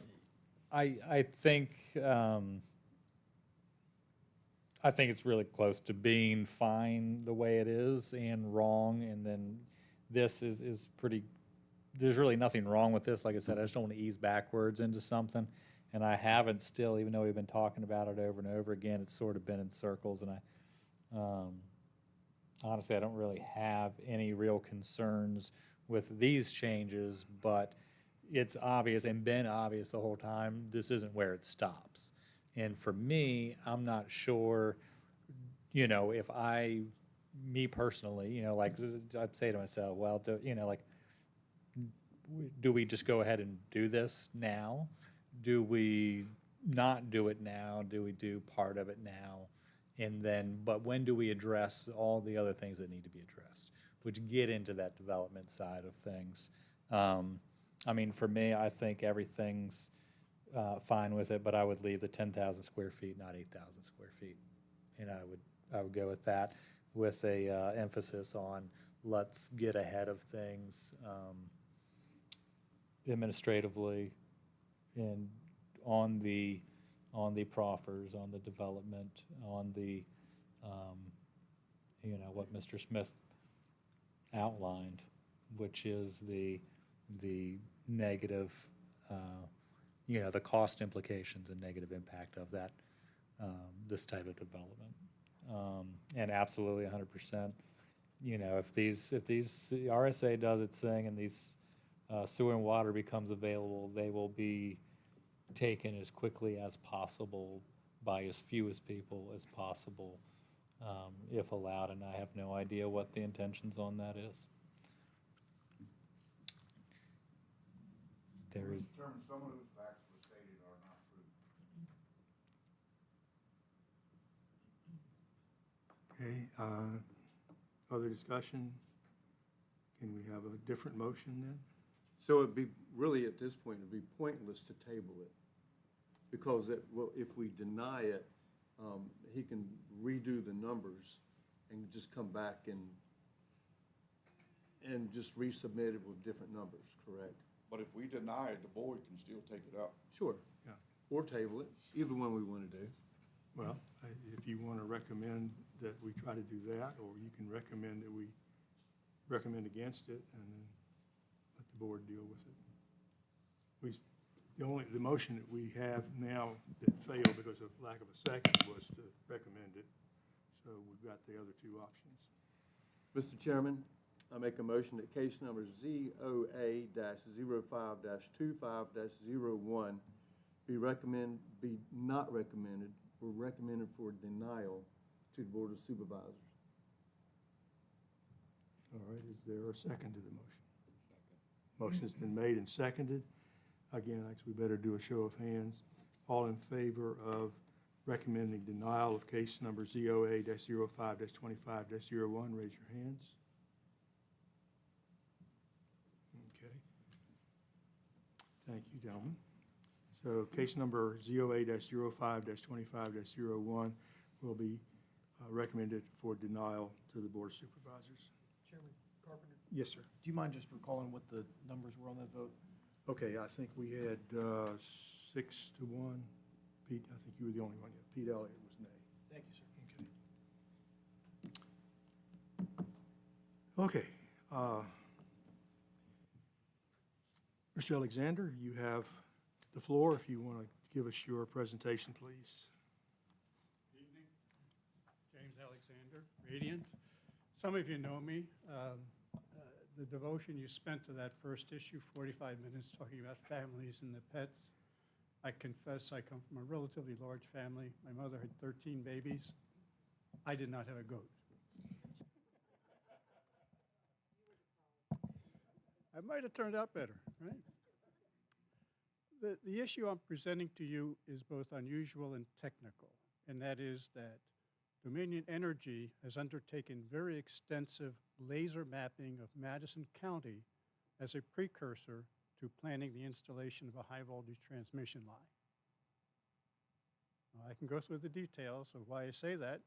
What I did, I submitted a 3-page letter brief which gave you the background, history, current facts, and my recommendations. Also, I submitted 5 screenshots of the plane doing the mapping and some of the history of what took place previously, which is the circuit court action to force Dominion to tell the county what they're doing, as well as the State Corporation Commission saying there was no need for that line, and so the whole project had to be rejected. A $100 million project across 19 miles of Madison County had no electrical need, and yet Dominion came through in a surprise project and tried to push that onto the county.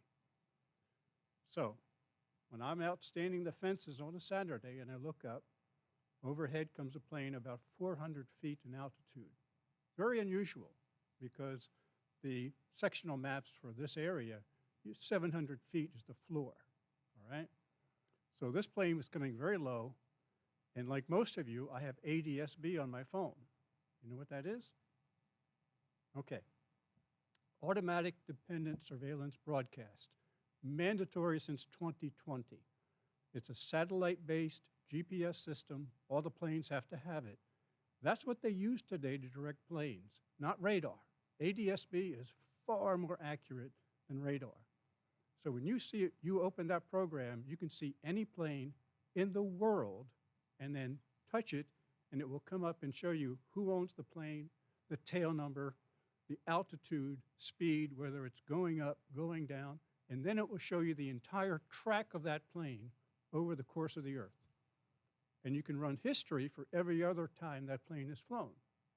And that's what I've done in those submittals, is to show you.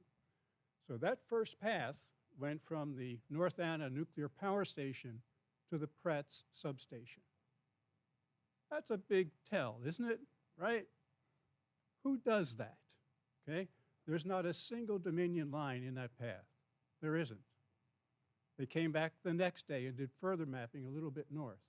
Then they came back on the 18th, 19th, and 20th of September, and we have all of those screenshots to show you. So this is done by Randigo. Randigo is a company out of Alabama. They have a Delaware office too, but what they do is what's called geospatial mapping, using LiDAR, which is a laser-based system that literally takes hundreds of thousands of readings every second as the plane goes over the ground and creates a three-dimensional image. Now, if the plane is up at 850 meters, what you get is a resolution that's about 25 centimeters apart. At 400 feet, you're reading every 2 inches of ground. So you get a three-dimensional map. You can point at any spot on it to measure another spot, and you can literally take that map sideways and see a path through it if you're going to do a power line. It's extremely accurate, very expensive, okay? Very expensive. So some decision has been made ahead of time at Dominion to do this and to spend that money in an area where they don't have any lines at all. I asked Mr. Weekly whether there was a data center on the horizon. He told me no. I asked whether there was a request for a transmission line to come into Madison County. He said no. Now, why is this happening? The Planning Commission and the Board of Supervisors both have statutory authority to demand Dominion give you answers. It's Virginia Code 15.2-2202, subsection E. I've given copies of it to Mr. Nichols and to Jonathan Weekly. I'm sure you all have a copy of it. And the language is very, very strong. It says, in particular with the board, it says that they shall notify. Shall in legal terms is you must do it. It's not discretionary. You shall notify them if you plan to undertake construction of any electric transmission line. That's very broad. Prior to the filing, and then prior to its intention, they have to tell you their intention to file. So at this point, with hard evidence of what they're doing, that they're mapping your county to do something here, it's appropriate, in my view, to make those requests formally. Planning Commission has the power to do it under that subsection. The board has the power to do it. I'm not suggesting that you both do it, but given the board's authority, it may be better for the board to send it, but that's my message. And this affects the whole of the county. The mapping has taken place, say, from 230 up to Culpeper, all the way out to 29. We're talking Brightwood, all of these areas. And they've cross-mapped it. They haven't just done direct lines across it. They have cross-mapped it, so perpendicular. So they spent a lot of money on this. And by the way, if you could get a copy of that three-dimensional map. It's incredible. For land use purposes, you would not believe the detail you get. So ADS-B has been around for quite a while. It's a great little program to put on your phone. Something goes overhead, you just open it up, and every plane that's above you, you will see it. And if you just touch that plane, a panel will open and show you who owns it, the tail number, where they're going, where they've been, altitude, heading, everything. It's very informative. It's really nice. So, questions? Two questions. Are you still sitting on panels with PJM? I still have a seat there, yes. Great, And I did check great. PJM. and there's nothing on file right now. They have not requested anything. Okay, can we also demand the financial cost of this? Because we really should, if they didn't provide notice, we really should challenge in the cost of service and their next revenue requirement study. Cost is your secondary issue, okay? Your first issue is what's the need? Because when they previously came here in like 2015, I was that here. was just a land grab, all right? And when we challenged it and went to PJM and looked at it, that project had been submitted by Dominion. Now, typically, PJM, as the transmission authority Right. for the feds, will look at the system and say, we recognize a need, and we want somebody to fill it, and then they put it out to bid. In that case, Dominion themselves said, we want to put a line across Madison.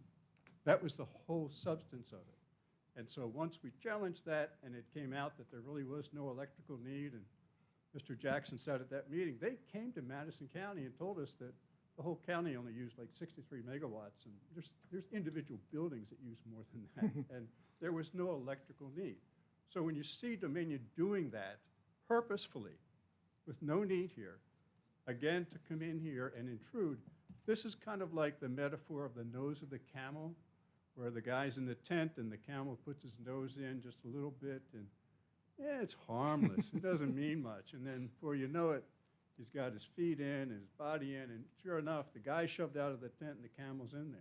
So small, harmless actions can lead to very significant unintended consequences. This action of flying over the county is not innocent, all right? You're catching it right at the cusp. So it's appropriate, in my view, to challenge it, to take action, to get onto them and find out what's happening. And secondly, to find out what the need is that is driving this, if any. Because if there's the need, then you're in a different ballpark. Because if there is a need and there's a data center who's approached them, which can happen, then Dominion could say, we're responding to a request. They said they want to be somewhere on 29 because that's their target, clearly, okay? Pratt's substation couldn't handle this. They'd have to build a new substation, which they do. I mean, it happens all the time. So I'm just giving you a notice that this affects the whole community. When you look at the maps of what they've gone over, that whole section is open to them in great detail. Questions? Other questions? Thank you, sir. Appreciate it. Mr. Chairman, I'll just say thank you, Mr. Alexander. Sure.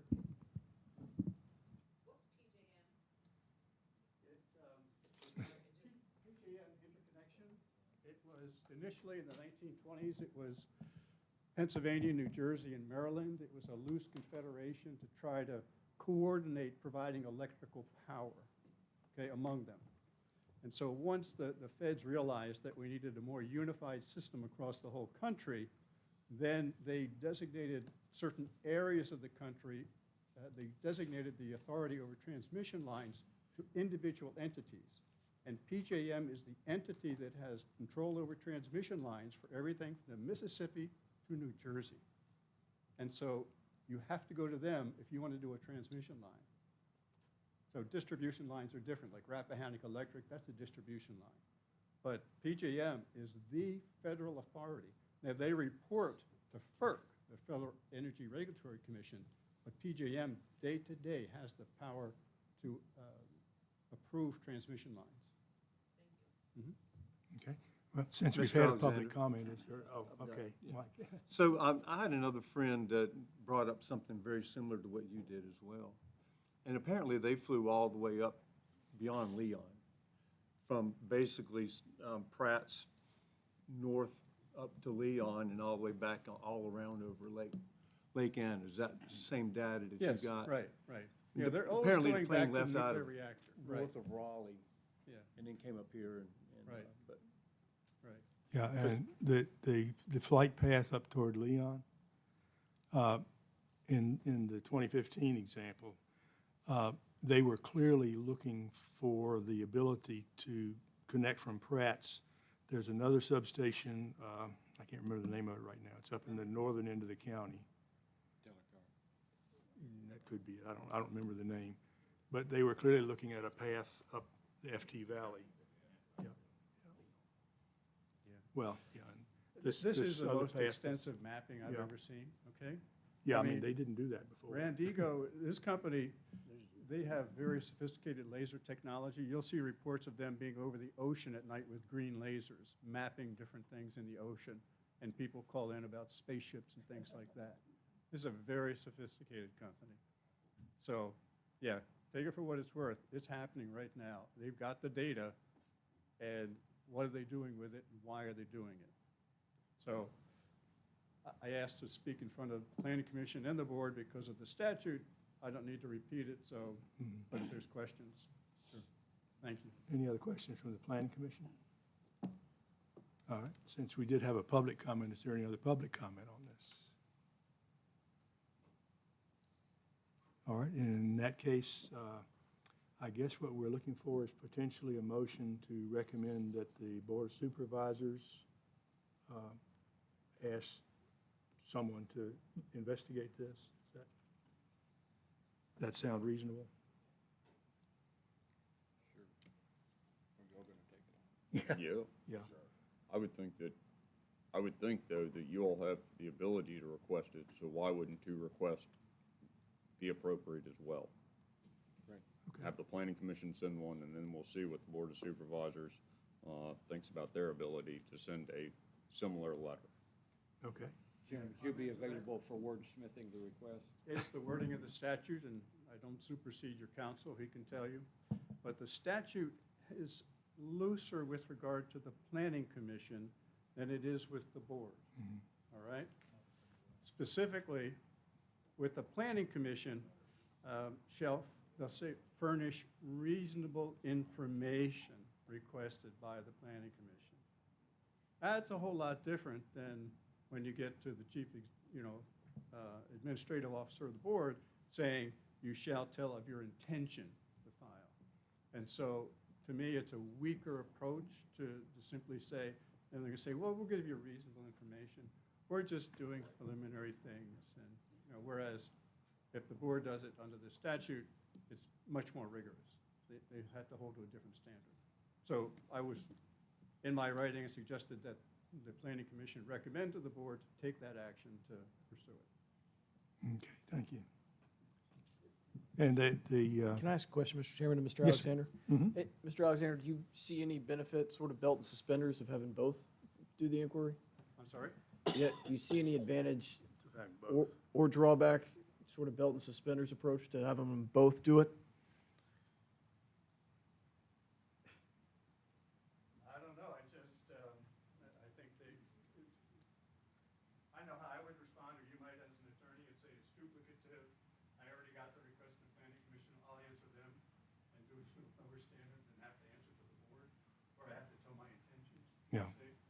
And so I wouldn't want to present a confusing picture of saying, well, who am I talking to? And it's a big enough issue that you want to have one point of contact, Fair enough. right? That's how I see it. Yeah, it's also my understanding that our county administrator has been in contact with Rappahannock Electric, and they were apparently told that Dominion was flying over looking for areas that they needed to clear their lines. Right, so Jeff Henry is the Rappahannock representative who is the contact person to Mr. Weekly. And so Mr. Weekly contacted him, and Mr. Henry followed up with his contact at Dominion, and the story was, we're just doing a line clearing operation, looking for trees interfering with the lines. There are no Dominion lines there, okay, all right? And certainly not in every square inch of the county. Yeah. So these are PR people. Those are not the people you want to talk to. Yeah. Okay? Okay, thank you. Mr. Chairman, I make a motion that we recommend that the Board of Supervisors request activity notice from Dominion Energy. Any certain form do I need to include in that? Is that sufficient? Requested Dominion Energy provide their reasons for what they're doing? Okay, yeah. Perfect. Second. Motion been made and seconded that we recommend to the Board of Supervisors that they task someone to ask Dominion what they're up to, basically. Is that a legal enough statement? It's legal Okay, thank you. All right, so the motion has been made and seconded. Any further discussion? All in favor say aye. Aye. Aye. Any opposed? Thank you, gentlemen. Okay.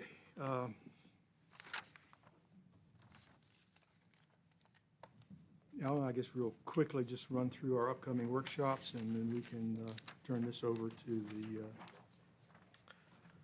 Board of Supervisors.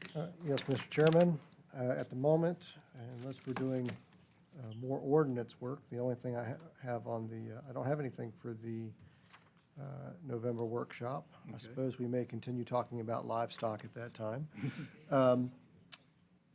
I have a November public hearing scheduled for Mr. Darrell Payne for the mini storage units on the north end of town. And we may or may not see Mr. Fuchs in the near future. We'll have to discuss what his application's future entails as I unpack the ordinance with Mr. Wright, if it goes past the November action date by the board or not. That's all I have for you at this time, sir. Thank you, sir. Anything else from the Planning Commission? Any further public comment, general public comment? If not, can I have a motion for adjournment? So moved. Second. All in favor say aye. Aye. Any opposed? Thank you.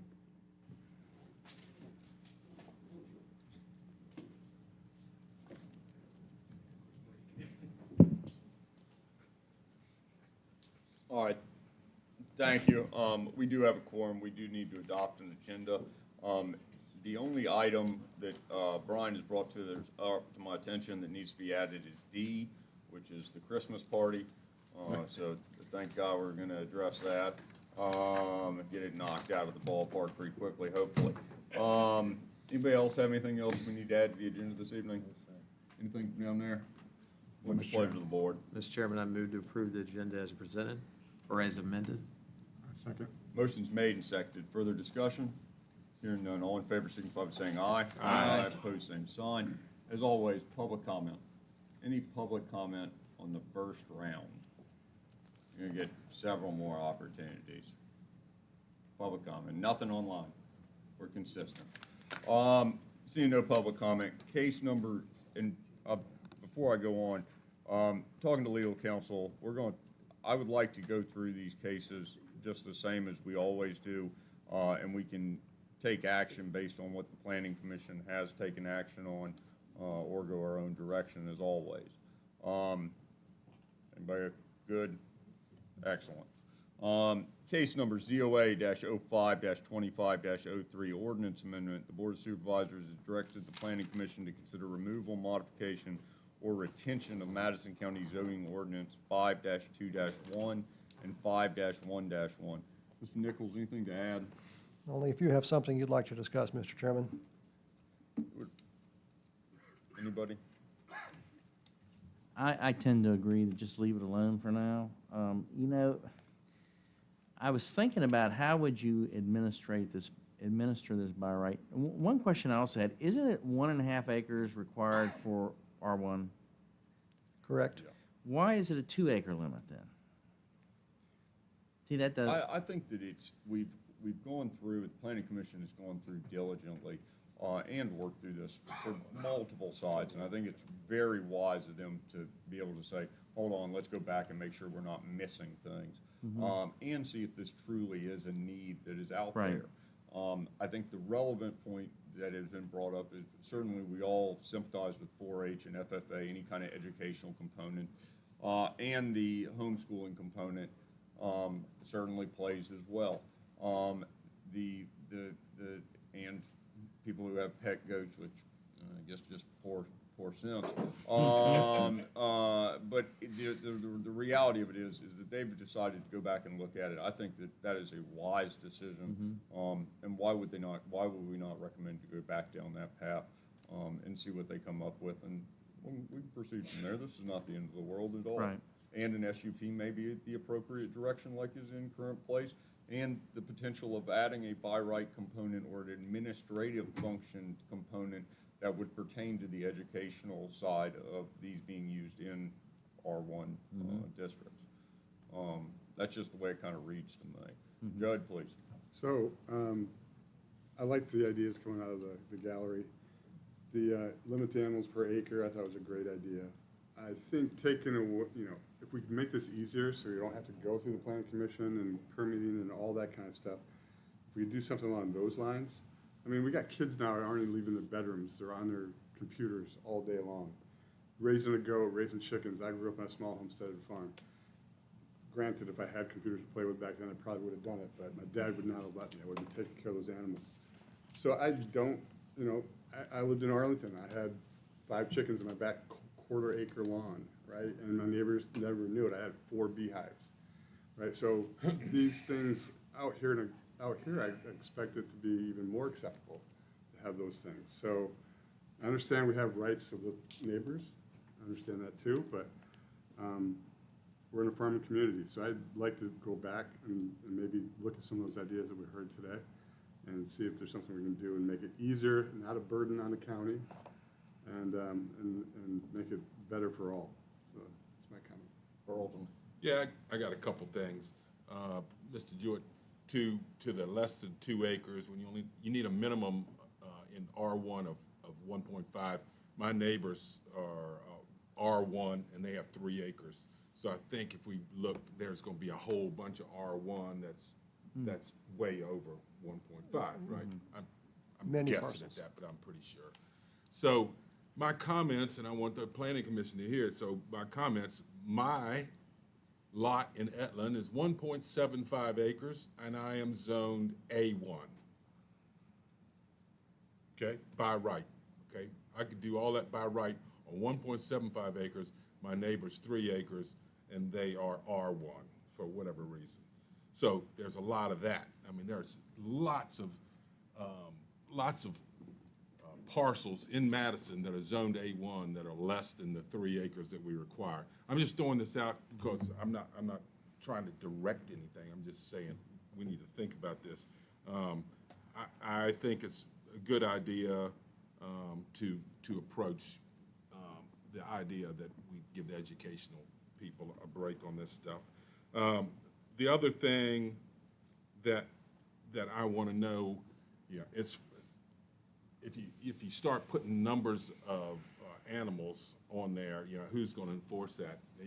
We're going to send Alan out to count the chickens. We're going to send Alan out to count the goats. So the enforcement is a real issue, number one. And number two, the biggest thing is, so we leave this as a special use permit. So people come in here, I'd like to have a special use permit to do that. What's the criteria for telling you yes and you no? I'm having a real struggle with that. So I would, I just want to think about that too. That's my thoughts. But I like the fact that we're gonna, take it back to Planning Commission and see what we can come up with. Potentially. Yeah.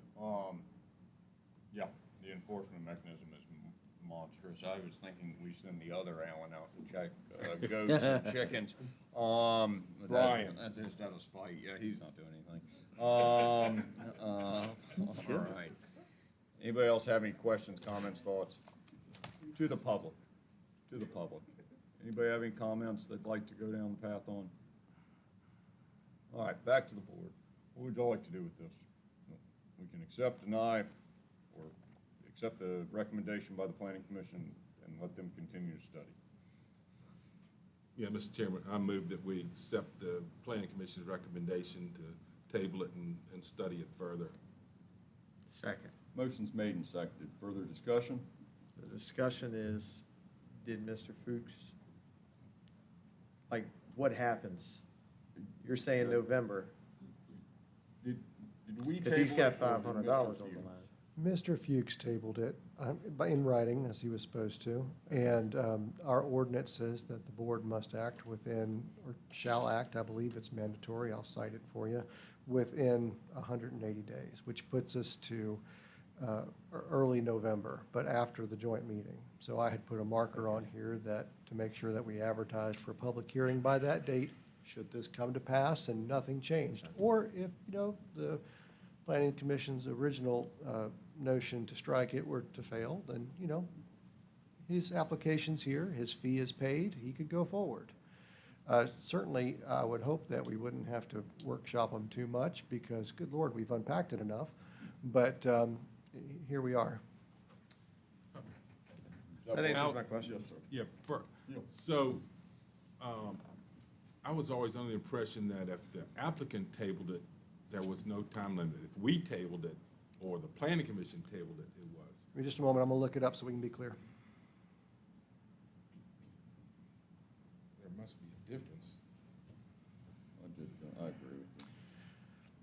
When applicant tables a special use permit request, action must be taken by the Board of Supervisors within 180 days from the date of the first tabling request by applicant, or the request shall be voided. Does this count as a request? Us tabling it and sending it back to the planning commission? Well, you've got two different things here.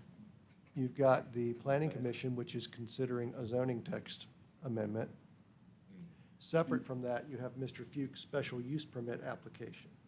To comply with our own ordinance, the SUP has to be advertised for the joint meeting in November. As well as, or regardless of what the planning commission does with the amendment, text amendment to this specific case. So this, chances are, SUP is gonna be coming to us for the November joint meeting. Is that correct?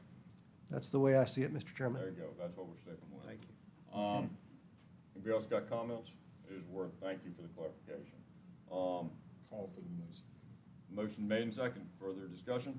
Hearing none, all in favor, signify by saying aye. Aye. Opposed, same sign.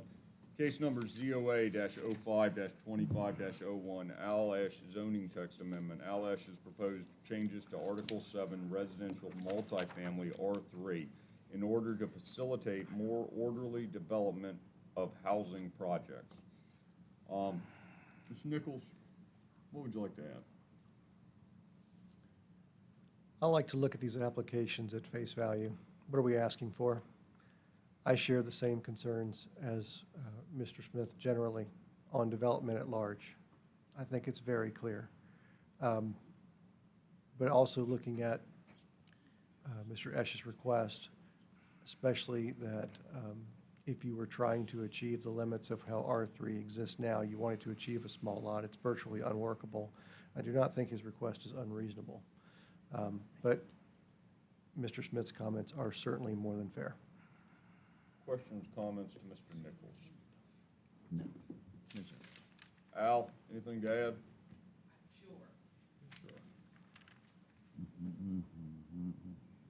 Good evening, Board. I just, the only thing that I would say to this still is, part of the driver here for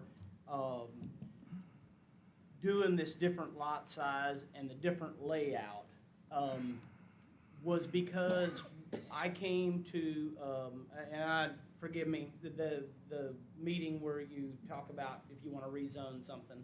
It has a name. I don't ever remember what it is. It's long. It's not good. But anyway, there was some encouragement there for single-family dwellings over all this multifamily and that kind of thing. So this was born out of that meeting to try to find a balance. And if Mr. Nichols would put up the sketch of the farm there, I'd appreciate it. That was born out of trying to find a balance between too many multi-apartments and that kind of thing. And what this different lot size actually does is it encourages more single-family dwellings. Because when you have a lot size that is unmanageable, and it is clearly unmanageable, what happens is I can take that 30 acres and I can pack apartments and multifamilies on there and get almost as many units as I've got on the whole farm. Is that what you want? Like, that's kind of, that was where I was coming from, and I understand this isn't just about me. This is about addressing the R3 land in the county that we have. I would hope that with the checks and balances that we have in our ordinance, that those R3 parcels that we have, it's not very many of those that you're gonna go in there and pack those out. They would have done it already if they could have, with apartments or multifamily and that kind of thing. So I think Nathan was as fair as anyone to say that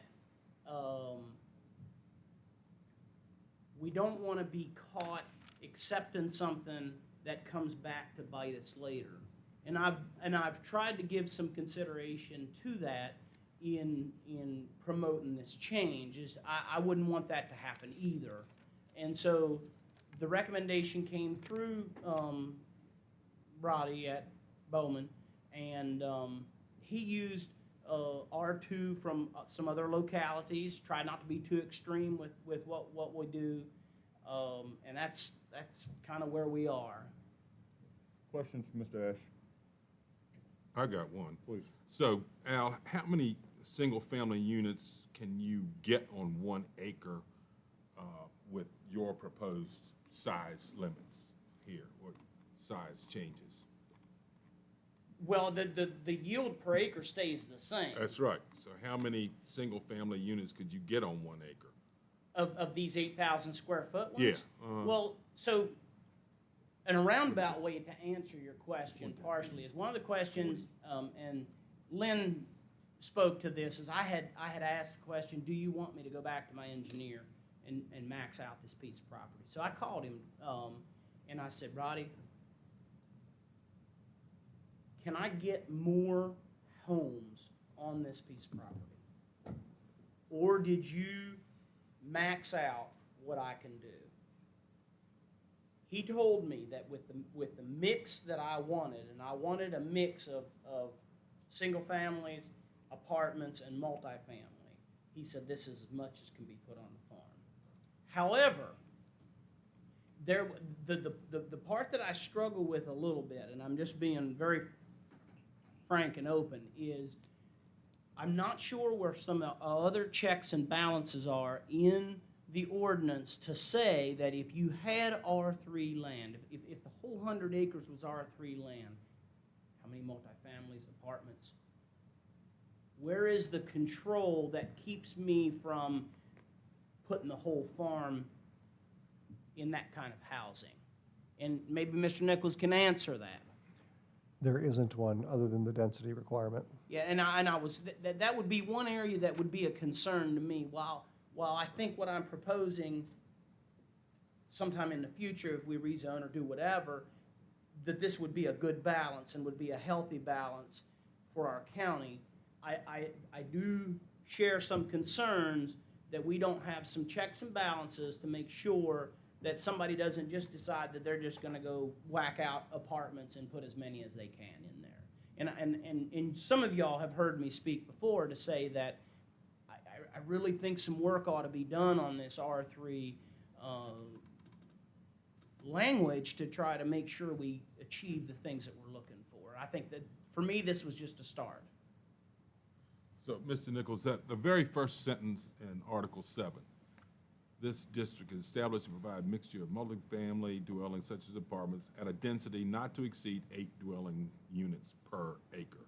So that kind of trumps additional density that Sure. is raising concerns, Any right? proposal, you're just going to do the math to Right. see what can be there. How you choose to configure it, whether it be a single family, a townhouse, or a multifamily, is up to the developer. Okay, and then okay, just one, please. So, to Jim Smith's point about what the R3 requirements are, it's in our purview, or the Board of Supervisors' purview, to rezone stuff to R3. So if we don't want it, then it doesn't happen. You know, if we know that, you know, X parcel does not have access to water and sewer, well, we don't accept, you know, we don't approve the rezoning. So a lot of that stuff is in our control. Let's see, do I have anything? Oh, and then the one thing, I'm inclined, I'd like to probably table this thing. This is my thoughts, table this thing, because under 732, Alan, Yes, sir. I'd like to see that 40% open space, percent of the lot area as open space changed to 60. I'd like for the planning commission and obviously Al, the applicant, to consider that. So that's one reason why I'd like to see this go back to the planning commission. That's all I've got, Mr. Chairman. I'm in complete agreement with that. And I think the 60% is something that we have to do with the original tract, and it has to be recorded in the courthouse. Anybody else have any questions for staff? Yes, sir. To the public. Could I ask one thing? Yes, sir. So one thing that I was wondering about is, would it be possible, if y'all would consider the lot size change, would it be possible to come back and do the percentage change through the planning commission, along with maybe addressing some other things? Just a question. Because, I mean, nobody's going to move tomorrow. If you hire an engineer or anything like that, it'd be 6 months. Just something to think about. To the public. All right, back to the board. Mr. Jewett, you say you have comments? Yes, Mr. Chairman, too many, especially since it's after 9 o'clock. But there's a couple of general comments I have, and then I've got some specific numbers that just put some of this development in light, or in context of what it would cost the county, and which I think all these things need to be considered. The first thing is, let me start with the numbers. Looking at these two plans, one I call the reduced plan, that's the one that has 61 houses, and the other one that has, I call the expanded plan, which has 262 houses in different configurations. And I was looking at our average population, this is the latest data from the census, that the average household size is 3.02 people. So if you were to build the expanded plan, you would add another 791 citizens to the county. And our growth rate in population in the last 5 years has been a total of 336, and that is an increase a little over 1,000. That's an 8% growth rate. If we were to put a housing development in here like this, hypothetically, and it transpired or was built within the next year or two, you're going to increase the 5-year population rate 14%. And I don't know anywhere in our comprehensive plan that says that we want to grow our population 14 percentage points every 5 years. Going back to housing issue, the permits, the average number of permits for the last 5 years has been a little over 67. And if you multiply that times 3.02, you come up with just about the same amount of housing or capacity for folks, 1,015, as you do for the population increase of 1,044. So in theory, or at least these numbers are showing us, that our current housing capacity is growing pretty much in line with our population increase. The other thing, though, that hit me about this, and that's going to go to the school systems because of the budget, and this is something that we have been grappling with. Our budget this year, the outlook is not good for the next 5 years. And I got the email, I was in the email chain on the school capacity, and roughly, I guess the unused capacity is around 200 students. If we went to the reduced plan of 61 houses, and let's theoretically assume that you had 2 children per household, that would put us 78 under the unused capacity. So we'd be still wouldn't be using up our unused capacity.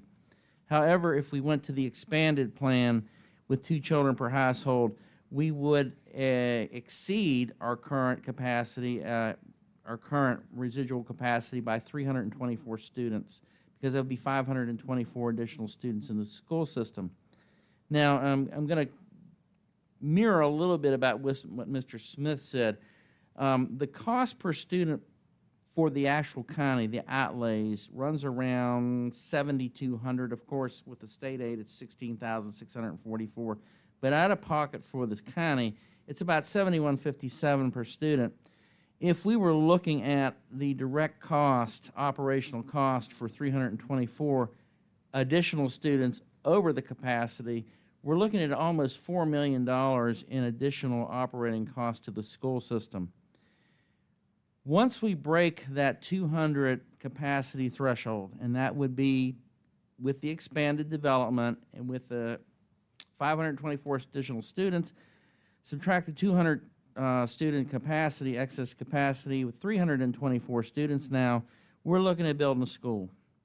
And we also have to remember, we've got all these R1 lots ready to go on Fishback. We also have that R3 approved on 29 that's got the apartments. So that's not even counting when they come online. What's going to happen is the cost to build per student, and this is based on the Virginia Department of Education website, it's $65,441 per student average. However, recent school construction in Chesapeake, that number was around $80,000 per student. So if we just use the average number of $65,441, the cost to build this hypothetical school for 324 students is going to be $21,200,000. And I think that's low. And if next year we are no longer a right-to-work state, you can tack on about another $6 million to those construction costs. So we're looking at a significant capital outlay that we just don't have the money for. As you know, we're borrowing money now to buy sheriff's cars and EMS vehicles. We're looking at a cost that we could not afford to do without a phenomenal increase in taxes. And don't forget, the way our system works, if we build this school, we'll have to hire another 20 administrators. So this is my concern about planning what kind of growth we have. It has to be in line with the financial resources that we have. Now, we know that down the road we're going to have to build another school, and hopefully that one will be for 10 years because we've got a high school that is going to be beyond renovation. But we have to take 10 years to build up our tax base and whatever we need to for funding to be able to do that. Otherwise, we're going to find ourselves in a situation where the county is going to have to significantly raise taxes on our existing taxpayers. Now, the other thing, too, is remember, it's not just schools. It's EMS, it's law enforcement, and when do we reach the threshold of having to have paid firefighters? I know the comments that I've heard from some of the folks in the fire department is, well, if you put in a large housing development and your calls increase significantly, now we're looking at some paid firefighters. So these are the things that concern me about this. Now, going back to the question of the zoning changes, one of the arguments for pushing this through now is that the state is going to come down on us with housing mandates. The worst bill in the last session was HB 2641. I think that's the one Mrs. Dawson referenced. It's by Dan Helmer, and he's a real winner, let me tell you, in the House of Delegates. That bill passed the House of Delegates, but it was sent to die in the Senate Finance and Appropriation Committee because there was a lot of opposition to that bill from blue and red areas of the state. This was the most restrictive bill in that it required the target set for the 7.5% annual housing growth, with a percentage dedicated to quote-unquote affordable housing. Now, I looked through the text, full text of the bill. That bill in particular actually has quite a few loopholes in it for localities to meet those goals or if they can't meet those goals, and that was considered the worst bill. If something like that passes, we've got some time to deal with it. Just based upon where we've gone politically with this thing, I mean, it was a 21-0 vote to bury this thing in the Finance Committee, and they just send bills there to die that they don't want to have to deal with publicly. Even if we have to deal with this such bill, we've got some time to prepare for it, so I don't think there's any rush into making major changes in our zoning to worry about what might happen. More than likely, something's coming, but let's kind of see how this thing plays out over the next General Assembly session. Second point, general point I'm going to make is I really think this needs to go back for further study. I don't think that we really know where we're at with this thing. And in all honesty, it's not fair to anybody. It's not fair to the taxpayers. It's not fair to the government. It's not fair to Mr. Esch to not know what the rules are or what they're going to be. The other concern I have is, and I'm not in any way questioning your integrity, Mr. Esch, but if we are going to adopt changes to our ordinances that basically have been proposed by a developer, that is, I think, at least in the view of the public, conflict of interest. So I think that, again, to be fair and to do this right, we really need to take a hard look at how we can do this so we're fair to developers, we're fair to people that want to buy houses, we're fair to county taxpayers. We've got to put everything, line everything up strategically so that we don't end up, like Mr. Cowan said, backing into something, and then when you back yourself into a corner, you can't get out of it. So those are my comments, Mr. Chairman. Sorry I took 10 minutes, but thank you. Judge, please. Just to go back to the chairman said about goat owners not being so bright. I have 4 goats. They're cute as hell. So my comments are just kind of on the flip side of what Jim was just saying, that we're on the Economic Development Committee together. We don't have any places, if we're to attract business into our county, for people to actually live in our county. So I'm looking at that and just throwing it out there for thought. I mean, your points are well taken. And also, like, I have children at the age or will be at the age of buying their first homes, and there's nothing, and we had discussions on the board about this earlier, there's nothing in the county they can get without being snapped up and that they can afford. So we do need housing, and if we can do it smartly, having more of a bigger green area, as was suggested, I'd be more, send this back to the Planning Commission, seeing if there's more that we can do. I know you're working for the best interests of both you and the county, so I appreciate that.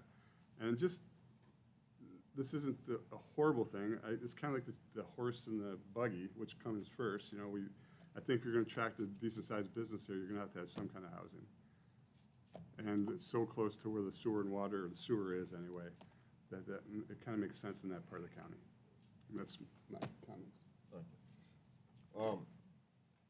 I do think this thing has to be looked at holistically, and we need to be talking about the green, the open space requirement. I see this as an opportunity to kind of curtail development so we can preserve a way of life and we don't end up with it just densely packed all over like some surrounding jurisdictions and places that we see all over the state. There's obviously a lot of questions at the Planning Commission level. I think the board certainly is under the same impression. I think we table this, send this back to the Planning Commission, and then also have them evaluate the open space requirements on the original tract and up to 60%. So moved. Second. Motion made and seconded. Further discussion? Hearing none. All in favor signify by saying aye. Aye. Opposed, same sign. All right. Dominion Energy Mapping. Mr. Alexander, anything to add?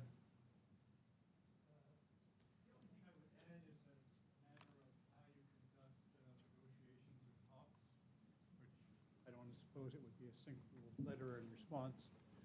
It's a 2-step process. You first apply to PJM to build the line, to interconnect with the existing system. Secondly, you then go to the SCC to get a declaration of necessity so you can condemn properties to put the damn thing in. So if you just focus on the statute and say, well, are you approaching the SCC, you'll miss the point. You have to ask them what they're planning, because you have to get to the core of what they're going to submit to PJM. Because if you only talk about what they're going to do at the SCC, they've already got PJM approval, and you're just going to get run over, okay? So it's how you approach this. You should talk about what are they planning, what's the project, and all the rest of it. If you stay in tune with PJM, which I suggest you do, when they submit a project, they have to identify the need with great specificity. So then you would know what the need is and what the issue is and go from there. So it's 2 steps. You just have to keep both of those in mind.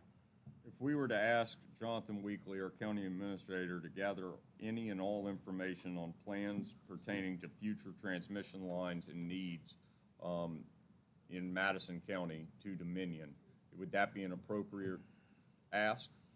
Sure. Sure, I gave a series of questions at the end of my submittal. Yes, sir. Those are the types of questions to get into more detail. Yeah, right. And Cardy's pulled up the one that we have from, what year was that, Cardy? That was sent on May 29th, 2015 to a Mr. Bob McGuire, Director of Project Development and Execution, Dominion Power. That was sent by the Planning Commission. And I'm pretty sure Shaq scribed it with probably your help. We did not, but Scribed the 10 questions that you'll were in here. recall, we had to sue Dominion. We did a That's circuit right. court They case did not respond to the Planning on that Commission. statute. So I'm suggesting that you really have to go hammer and tong with these people. You're dealing with a corporate giant, and that's all. You just really have to be very detailed, know what you're talking about, and understand that you're going broadly as to what their plans are. They've already got plans. You would not spend the money they did for this laser tracking of Madison County if you didn't have something already in mind. They would not do that, okay? So, okay, so that request for that information went to Dominion themselves, but because at that point, we knew Dominion was doing something. But now we don't know. I mean, we've got some overwhelming evidence, but is it beyond a reasonable doubt? But so at this point, should we not be addressing PJM first should. and foremost? You should.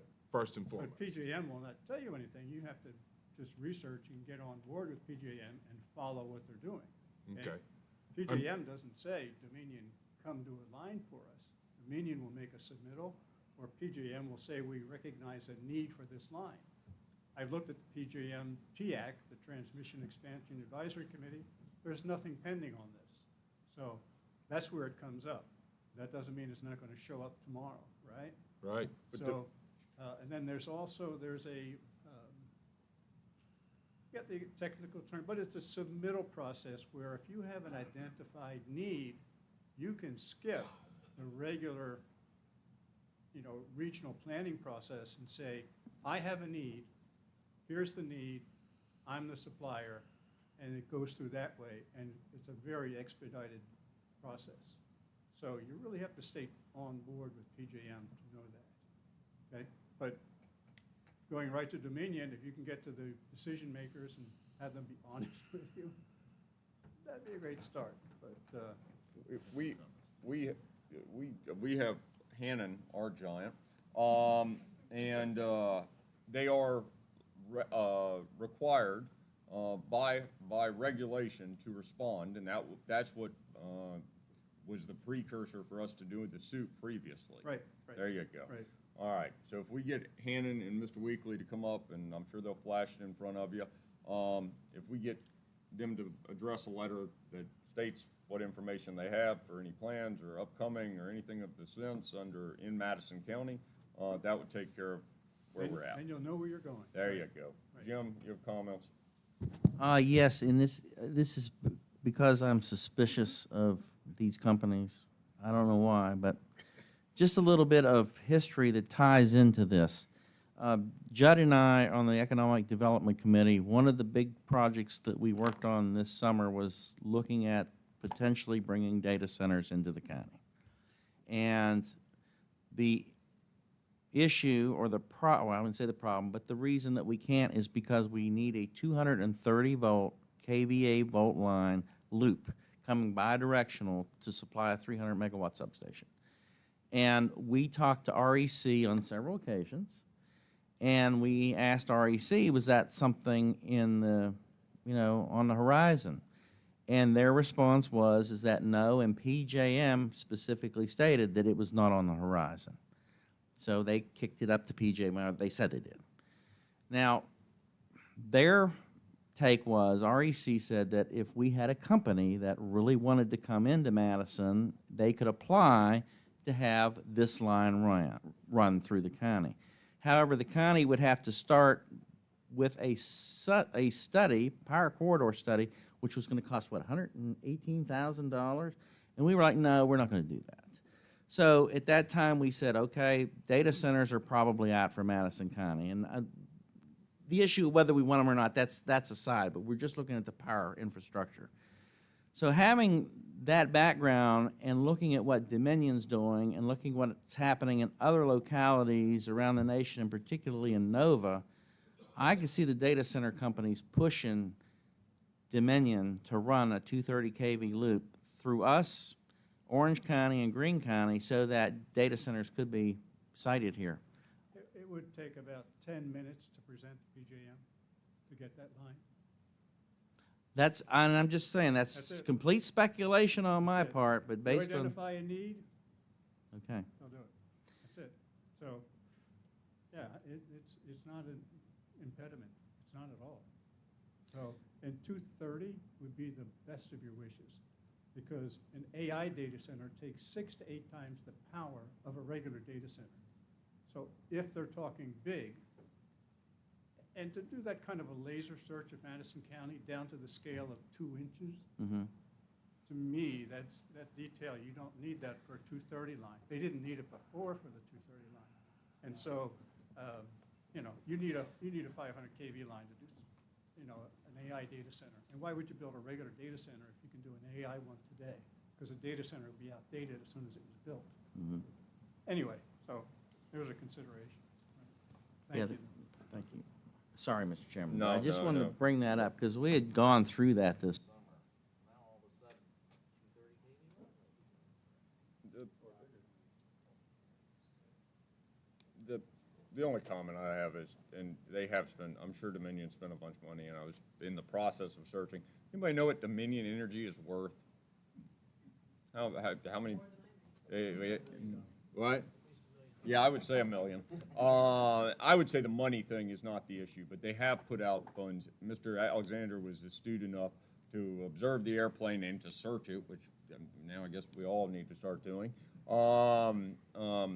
What do y'all think about getting Jonathan and Hannon to put together a letter to Dominion Energy? We probably need a motion pertaining to any information on a potential transmission line. So, hey, Jim, I got one more question for you.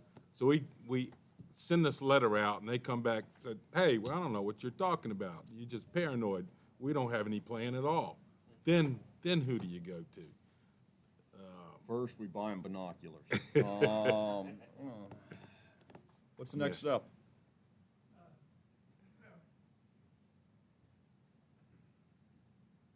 There's only like 3 scenarios. One is they don't respond, Right. which is fine. You can use that at 50, yeah, PJM there to you show go. that they're not being There you go. reasonable. Second, they do respond, and they don't tell you the truth, which is, again, very helpful should they try to do something at PJM or the SCC. Lack of credibility really plays big time, because the last time this came up, I went to meet with the SCC General Counsel myself, all right? And not to discuss the case, just to introduce myself, which happens on litigators. You just want to sit down and let's say hello. I met the general counsel, staff counsel. The very next day, they dismissed Madison County from the case, right? That's credibility, all right? They know you're serious. They know there's no case there. They themselves dismissed Madison County from the SEC case. So if they come back and lie, then yes, that will hurt them. It really will. In the end, yeah. And third alternative is they tell you the truth. It's like, and if they've got a case and if they got a need, why wouldn't they tell you? Because they're like, you can't stop us. So here it is. So those are the 3 alternatives, okay? So they're either going to stiff you and you do a circuit court case if you're so inclined. They lie, which is going to play very bad for them downstream, or they're honest with you and say, frankly, what's going on. But to back up what you're doing, I would advise getting involved with PJM so that you see what's happening and know what's going on the ground, separate from any potential SCC action. Mr. Chairman, can I ask a Yep, question? please, Hey, by all Mr. means. Alexander, with the suit back in 2015, I know it ended up getting non-suited, but did anything come of it? It was never even answered. It was a placeholder because we took it offline to PJM because we realized that the board at PJM had not approved the project. Dominion came here with full-page ads saying, we are authorized to put this line in, and they had community meetings, they had 3 different paths and all that stuff. It turned out they never had approval from PJM at the board. So they were professionally embarrassed, and PJM shut down the whole project. But, you know, the lawsuit was a placeholder. It really was, because we were in a bigger battle where it mattered a whole lot more rather than just getting them to confess in circuit court. Never went to discovery, nothing like that, right? Right. Thank you. Thank The answer is 51.9 billion. What would we like to To ask? use AI for No, that? that Dustin's down there, he's quick. What would y'all like to get Jonathan and Hannon to work on? I would suggest they contact both Dominion and PJM and say, what's going on? Let's find out who's telling the truth. Is that a motion? That's a motion. That's the way to be. That's a horribly worded. Yeah, I thought you did very well. Go ahead. I second. Motion's made and seconded. Further discussion? Hearing none, all in favor signify by saying aye. Aye. Opposed, same sign. And, thank you. All right, Brian, Christmas. All right. Ms. Turner's been working diligently on our Christmas party this year. We have a couple of dates. The first one is December 12th. That's by far the best one because of leave and timing and all those different things. We just want to get on the agenda here and get the board's approval to do that. Everybody good? Friday, December 12th? Sounds like a good day? You gonna invite everybody? Everybody you want. That's the way to be. I think we can do that. Anything else? No, sir. Thank you. Information and correspondence? None. All right, discussion? Public comment? All right, back to the board, no closed session, what would y'all like to do? Move to adjourn, Mr. Chairman. Second. Motion made and seconded, further discussion, hearing none, all in favor, signify by saying aye. Aye. Opposed, same sign, thank you all. Yeah, you've got